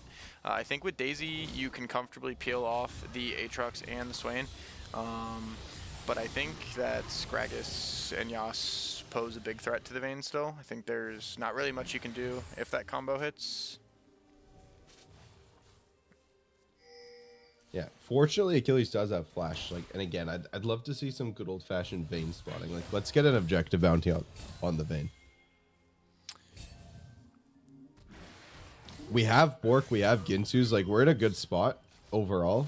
But like, let's, you know, it's time to do something with it. And this could be the avenue to do something with it. They're walking up. I mean, they're on Herald, isn't interrupt. Vacant Tech could walk over. Bear's hugging the bush, but like, you know, if there's a time to The strike, TP's already coming in soon from and the now. Yasuo, though. TP's coming They're in. They gonna could look just to collapse on the TP. This is good. And it looks like Achilles is... Nice little trade coming out. Achilles is just going in on the Yasuo. Nice big ult from the Acel. This could be the turn. Breadwater's 1 HP, but it looks like he's just unhit in the backline. Achilles goes over. Vacant Tech actually getting the ult off. Vacant Tech getting a kill. Achilles getting a 1-for-1. Ivern on the backline on Breadwater, but Coach Pizza and Big Boy with Apples going down. And it's actually Acel that's coming up pretty clutch. Acel and Vacant Tech. Vacant Tech going forward. The W forward. 21 going low. 21's dead. Sorry, It it is was huge Bear for the Force. It is a Gunkers. fucking ace. Huge for the Gunkers. And again, Jakester has the opportunity to be the hero here. And he pulls up. Vacant Tech plays that beautifully as well. They I could think just go on Achilles Herald. got so much value, actually. The Vayne got so much damage off before they died. The cleanup was huge by Vacant and the Aurelion Soul. And now I'm understanding that the Acel gold that was provided earlier makes a huge impact. Yeah, I mean, everybody on the team did a lot. Everybody on the team did their part. We also can't deject reality for a second. Dragon Soul Point is spawning in 30 seconds. Infernal Soul and Senna with Infernal Soul is straight up toxic. Yeah, and your Vayne now no With that longer being has said- flash barrier. Yeah, exactly. But ult coming down from 21 early. Boy with Apples going low, having to pop the ult. The exhaust comes out. Boy with Apples actually going down to Achilles though. Achilles to get Coach Pizza to Big Tech with the flash in, and now Bear Force TPing into the combat. Does get out, but has to just walk away immediately. And that's another 3 for nothing. And again, all of a sudden, just like that, have we scaled, Zax? Have we scaled? I Is think this a we've Gunkers? scaled. Is this a gunk down? 7 Rent hand delivers a Vayne onto his bot lane and just essentially 1v2s them And at half health objective with no bounty sum. claimed, and just like that, objective bounty's gone. You know what that means? It means we're back within 3k gold.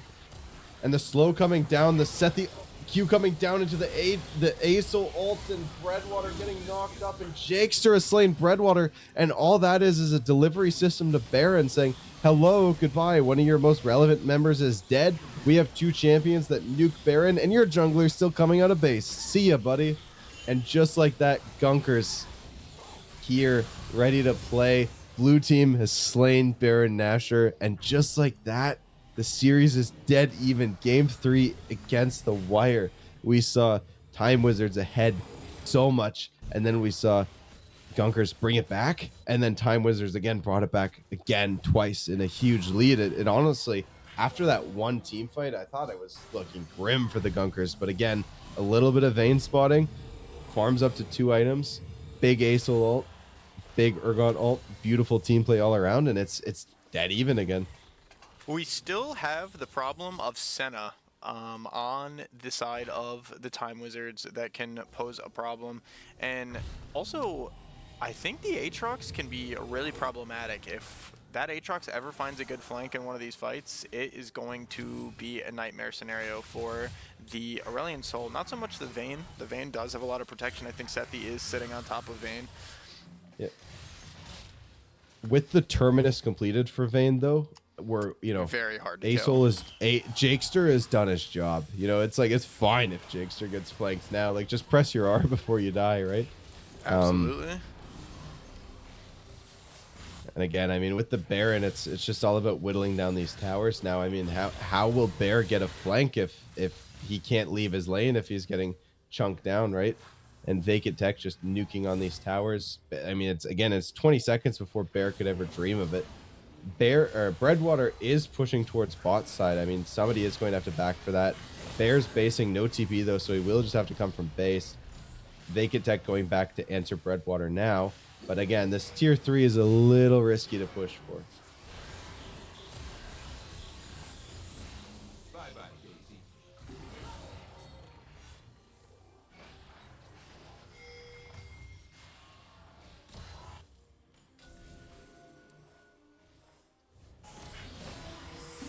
And I think, I think this highlights one of the joys of, high-elo players is looking at Achilles. He's not exceptionally fed or anything, but there's a huge fight coming out. Actually, the Ace ult comes down. Coach Pizza's going to go down one shot. TSM Achilles getting the kill. Ult comes up for Boy with Apples, but again, the Vayne Silver Bolts are relevant now. Double kill for Achilles. And just as I was about to say, the negative KD doesn't, affect the influence he's had on the map so far. The game's opening up quick. Vacant Tech picking off those side lanes still, and the tier 3 under threat from the Baron waves and the 4-man squad of the Gunkers looking good, looking healthy. They should get this inhib, and then they can rotate bot and just group with their Urgot there. Vacant Tech getting in the wave. Yeah, this game is looking like it is going to be harder and harder for the Time Wizards to actually be able to even play anymore. They're just going to slowly get whittled down. The flip side, though, again, is all it takes is one really nice Gragas Yasuo ult on that Vayne or on that Asol, and the damage for Gunkers falls apart. That's very true. They also are on Soul Point, so if they are able to get their hands on the Infernal Soul somehow, some way, by winning a fight, they can just fully turn the game. Doesn't matter about the scaling. Tactical also calling out that we finished the Morellonomicon on Asol, third item, which seems a bit weird to me as well.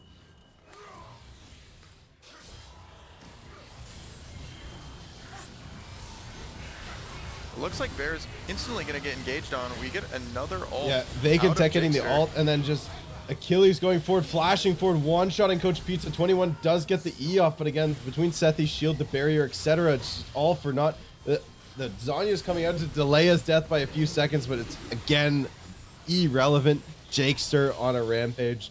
We went from this game looking unwinnable for the Gunkers to 4 of the 5 having bounties. TP coming from Vacant Tech on the mid wave, actually. Are they just looking to end through mid? Is this the play we're looking for?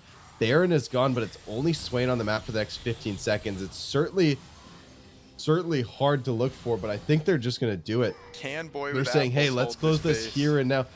Boy with Apples looking to close. He has ult, he has flash, he has ghost, he has everything. He's popping it. Vacant Tech east forward, it does whip. They're just focusing the Nexus towers, but is that the best play with Boy with Apples, just being able to spam ult? Urgot getting the ult off godlike on Boy with Apples, going down, but they have no minion wave, so they couldn't kill the Nexus tower. And now they're low, and Coach Pizza slaying Tiny Shoes. Breadwater's going towards Sethi, going down. Shutdowns both going towards Coach Pizza. And Vacant Tech, Achilles, and Jakester will get out with their life. I But think if now you're the Gunkers, it is... that is not what you want. I think now you give the Infernal Soul.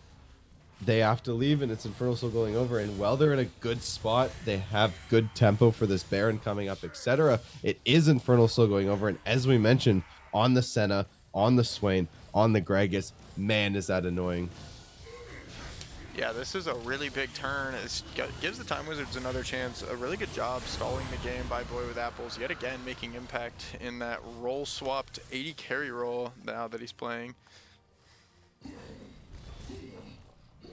Yeah, and I see there's some discourse about, the risk of an end there. And I mean, I think the answer is simple. It's just important you just focus the Swain there, right? I mean, the Swain has the resources to fuck up the wave. You kill him first, and what's Senna Gragas going to do? I mean, we saw the last time Senna Gragas tried to stop a fight. They got one shot, right? And 21 doesn't have the Zhonyas this time. So again, we're back in a competitive game state. And I'm excited to see how this ends up, because honestly, whoever wins this next team fight's winning the game. The turrets doesn't matter. The dragons doesn't matter. The barons doesn't matter. It's if 5 people die and 5 people don't die on the other team, this game is done. Sethi Daisy looks like going he's just gonna walk forward. at him. Yeah. Yeah, Sethy's just running it forward with Daisy, giving him the shields, but Daisy is getting clapped right now. DC'd up, and it looks like Daisy will go down. Free soul for Senna, and Sethy's going to have to wait a minute or so to get that back before they could ever look on Baron, but just going to be a game of mid-proud. 21 looking forward, though. Ult comes out, but Breadwater doesn't get any vision. The ult comes out from Jakester. Jakester one-shotting 21, and now it's on to Breadwater. Breadwater going down as well. Double kill for Jakester. Coach Pizza falling low on the backline, getting zoned out. It's Bear Force and Boy with Apples going down next. Achilles just getting the free hit. He is falling low, but beautiful kiting, beautiful shields, and that's an ace, and that's going to be the game. And Gunkers, after what was such a sad game one, managed to turn it around game two with a couple main champions for the squad. And then coming into game three, they realized, hey, let's play for our strong suits. Let's play as a team. Let's really go at this. And all the shields, all the peel, and everything they needed. Game comes out. Game finishes. Wrapping it up just shy of 34 minutes. Gunkers taking this 2-1. I actually cannot believe how good they looked in game 2 and 3 after the game 1 that they had. That was quite an impressive turn. What a series, though. Game 3 was definitely something to watch. Achilles showed their rank disparity in game 2 and 3, just kind of putting the team on the back. Jakester had a phenomenal game 3 as well, despite the build discussions in chat. Yeah, I think one thing that's important to comment too with one thing to appreciate about the Gunkers is they were getting fisted. Let's not lie to ourselves, guys. Especially the Gunkers coming up in our chat right now, post victory. There was a while there where it was looking real cooked. But one of the most admirable things that teams can do is, I think good teams, especially you see this in like EU with like G2, for the most part, they have this like fuck it meter. And it's like when the game gets to a certain point, they're like, okay, we're probably not going to win this. Let's just do something crazy. And if it works, we can win. And if it doesn't work, oh, well, we weren't going to win anyways, right? And I felt like we saw the Gunkers do a little bit of that. Oh, somebody needs to pay out mod points. I gotta. Well, that's gonna have to be you. Ooh, is it? Yeah, I voted. Oof. Okay. Yeah, I was a big Gunkers believer.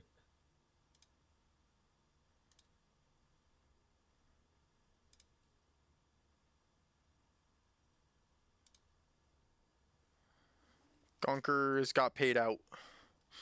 Perfect. Oh, actually, I voted Time Wizards. I lost. Yeah. That's unfortunate to realize in the aftermath. No, it's okay. I die with the hill. But I mean, again, ADC coming out on top of the damage charts every game. I think it speaks to, the importance of having your players be comfortable. Do we want to do a post-game interview? That's up to you. Who's available for the interview? We got to interview like a goat, though. Yeah, you know that's a great question. I don't even know who is available. If anybody from the Gunkers wants to come interview, obviously, I know Sethy, but anybody who wants to hop in a chat and get dragged. I would personally ask for Vacant or Achilles. I think even though Achilles was like the obvious shining star, I think Vacant was the sleeper of this one, right? I mean, he was stomping the Mord Volibear matchup. He was winning 1v2s. He was pulling a lot of pressure.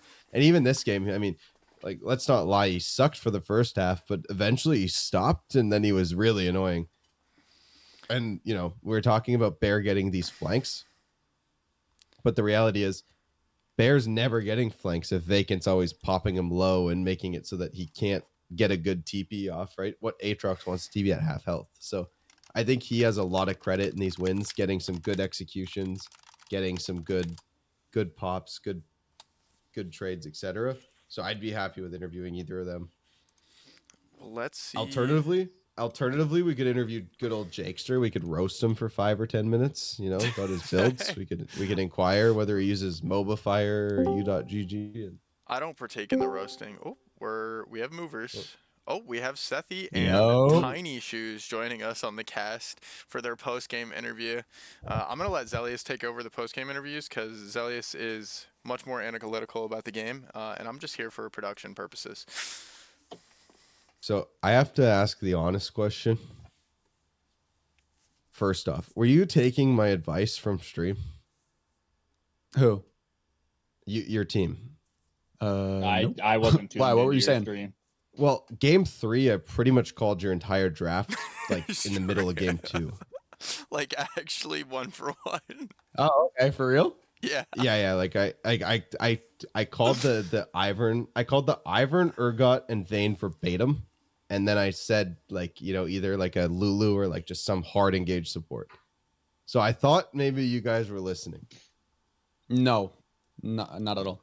The Interesting. reason like they picked red that third game, so we needed something that we wanted to pick, and we wanted Achilles to be able to have counter picks. So that's why we first picked the Ivern, because we really didn't have anything else first pickable. Like maybe we were thinking a mid pick, but we wanted to try to get counter 2 there if we could.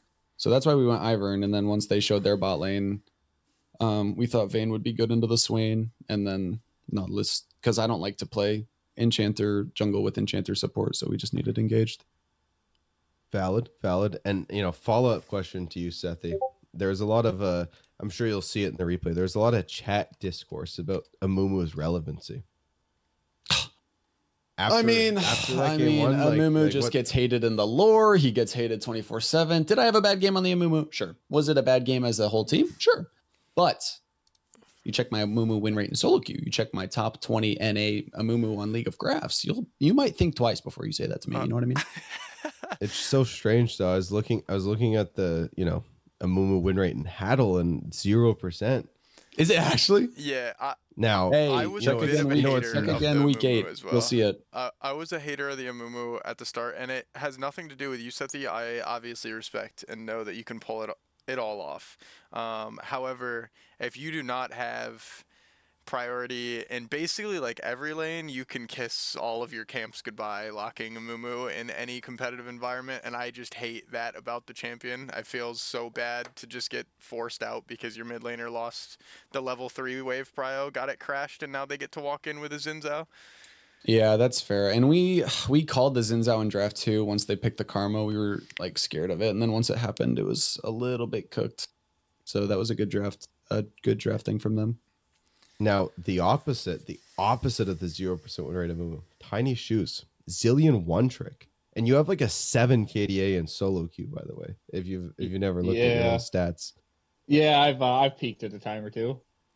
so like is that just your go-to? Like if they leave that open, you're picking that 100% of the time, or No, we had one of the other weeks we also had the option to pick Zillion, and I didn't. For me, Zillion's just a fun champion to play in solo queue. He's kind of brain dead, and you can kind of base him around one good player on your team and do well. Whereas like when we play, comps like this, and I can communicate with people, I feel more comfortable playing, engaged champions or Braum and just things like that. But I mean, I think this might limit my ability to play Zillion in the future games now that, they let it through and we did decide to go for it and we had a really strong game. I think it might deter people from letting it go through in future games. yeah, absolutely. And I think the joy of that though is, when you have a performance like that and you have consistent performance like that, that means the enemy team only ever gets 2 bans, right? Because the Zillion's a given. And then what can you open up with other draft opportunities because of it? Yeah, I think it hurts because I like playing Zillion with a lot of bot lane matchups, especially with Achilles. We just synergize really well together. But I don't mind playing the other champions. I will say, obviously, I'm not as skilled in those as I am, familiar with Zillion, but I didn't start playing Zillion one trick till a couple seasons ago, so I had to get diamond before on different champions. Well, you could have had me fooled, dude. If you told me you're a Zillion one trick your entire league career, I'd have no reason to doubt it because it was some beautiful gameplay. Now, thank you. Last question out of me, guys. from my experience, every team, especially in these draft leagues, there's like, there's a varying dynamic. There's always that, like, there's the one player who's like the shot caller and like the person that's trying really hard. And then there's the person where you have to question if they're trying at all. They're just having a good time. And then there's like the person that's just silently doing their job in the back line. Like, who are those three people for your team, right? Like, who's the people that are super vocal, and who are the people that kind of just sit back and do their job? I think I'll take at least one of those. I think Bacon he's kind of a rock. We don't hear much out of him, early game. He's never complaining about not getting ganks from Sefty. Even if he dies early on, he still holds it down and does well. But I'll let Sefty take over the other answers. That's my answer for that one. Yeah, I was gonna say the same thing. I think for shot callers, it's usually me and Achilles. Pretty standard. Yeah, Pretty and standard. yeah, Jungle AD carry. You probably call a lot of the early game. Achilles like kind of controls team fights, is my assumption. yeah, pretty much.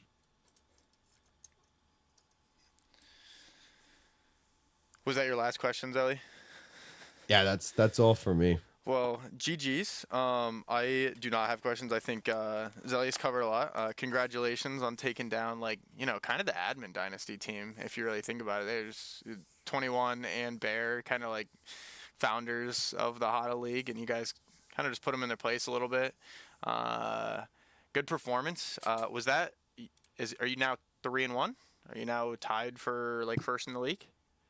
Yep, we Yes, are 3-1. 3-1 now. Awesome. Well, congratulations. I enjoyed casting the series. Thanks for letting us hop on cast and kind of tear apart. Can I just gameplay a say little one bit. more thing too? Yeah, absolutely. Any shout outs, whatever you got. Yeah, miners, you're going down next week. B Ryan and 8 times don't even show up. Yeah, we fixed Jakester's builds and tactical pork chops going down. I'll say it as the biased caster. I'll say it. We're I gonna. actually I have a message for the miners too. At that point, All right, perfect. Tactical Pork Chop, I love you so much. If you hear this, have my children. All right, that's it. All right, perfect. Well, with that, we're gonna go ahead and sign off a stream. It does not look like anybody is actively live because you had such a banger series. So we're just gonna go ahead and call stream tonight instead of rating. GG's again. Thanks for watching. Peace out, guys. Yeah, thanks for hosting. Bye bye. Thank you.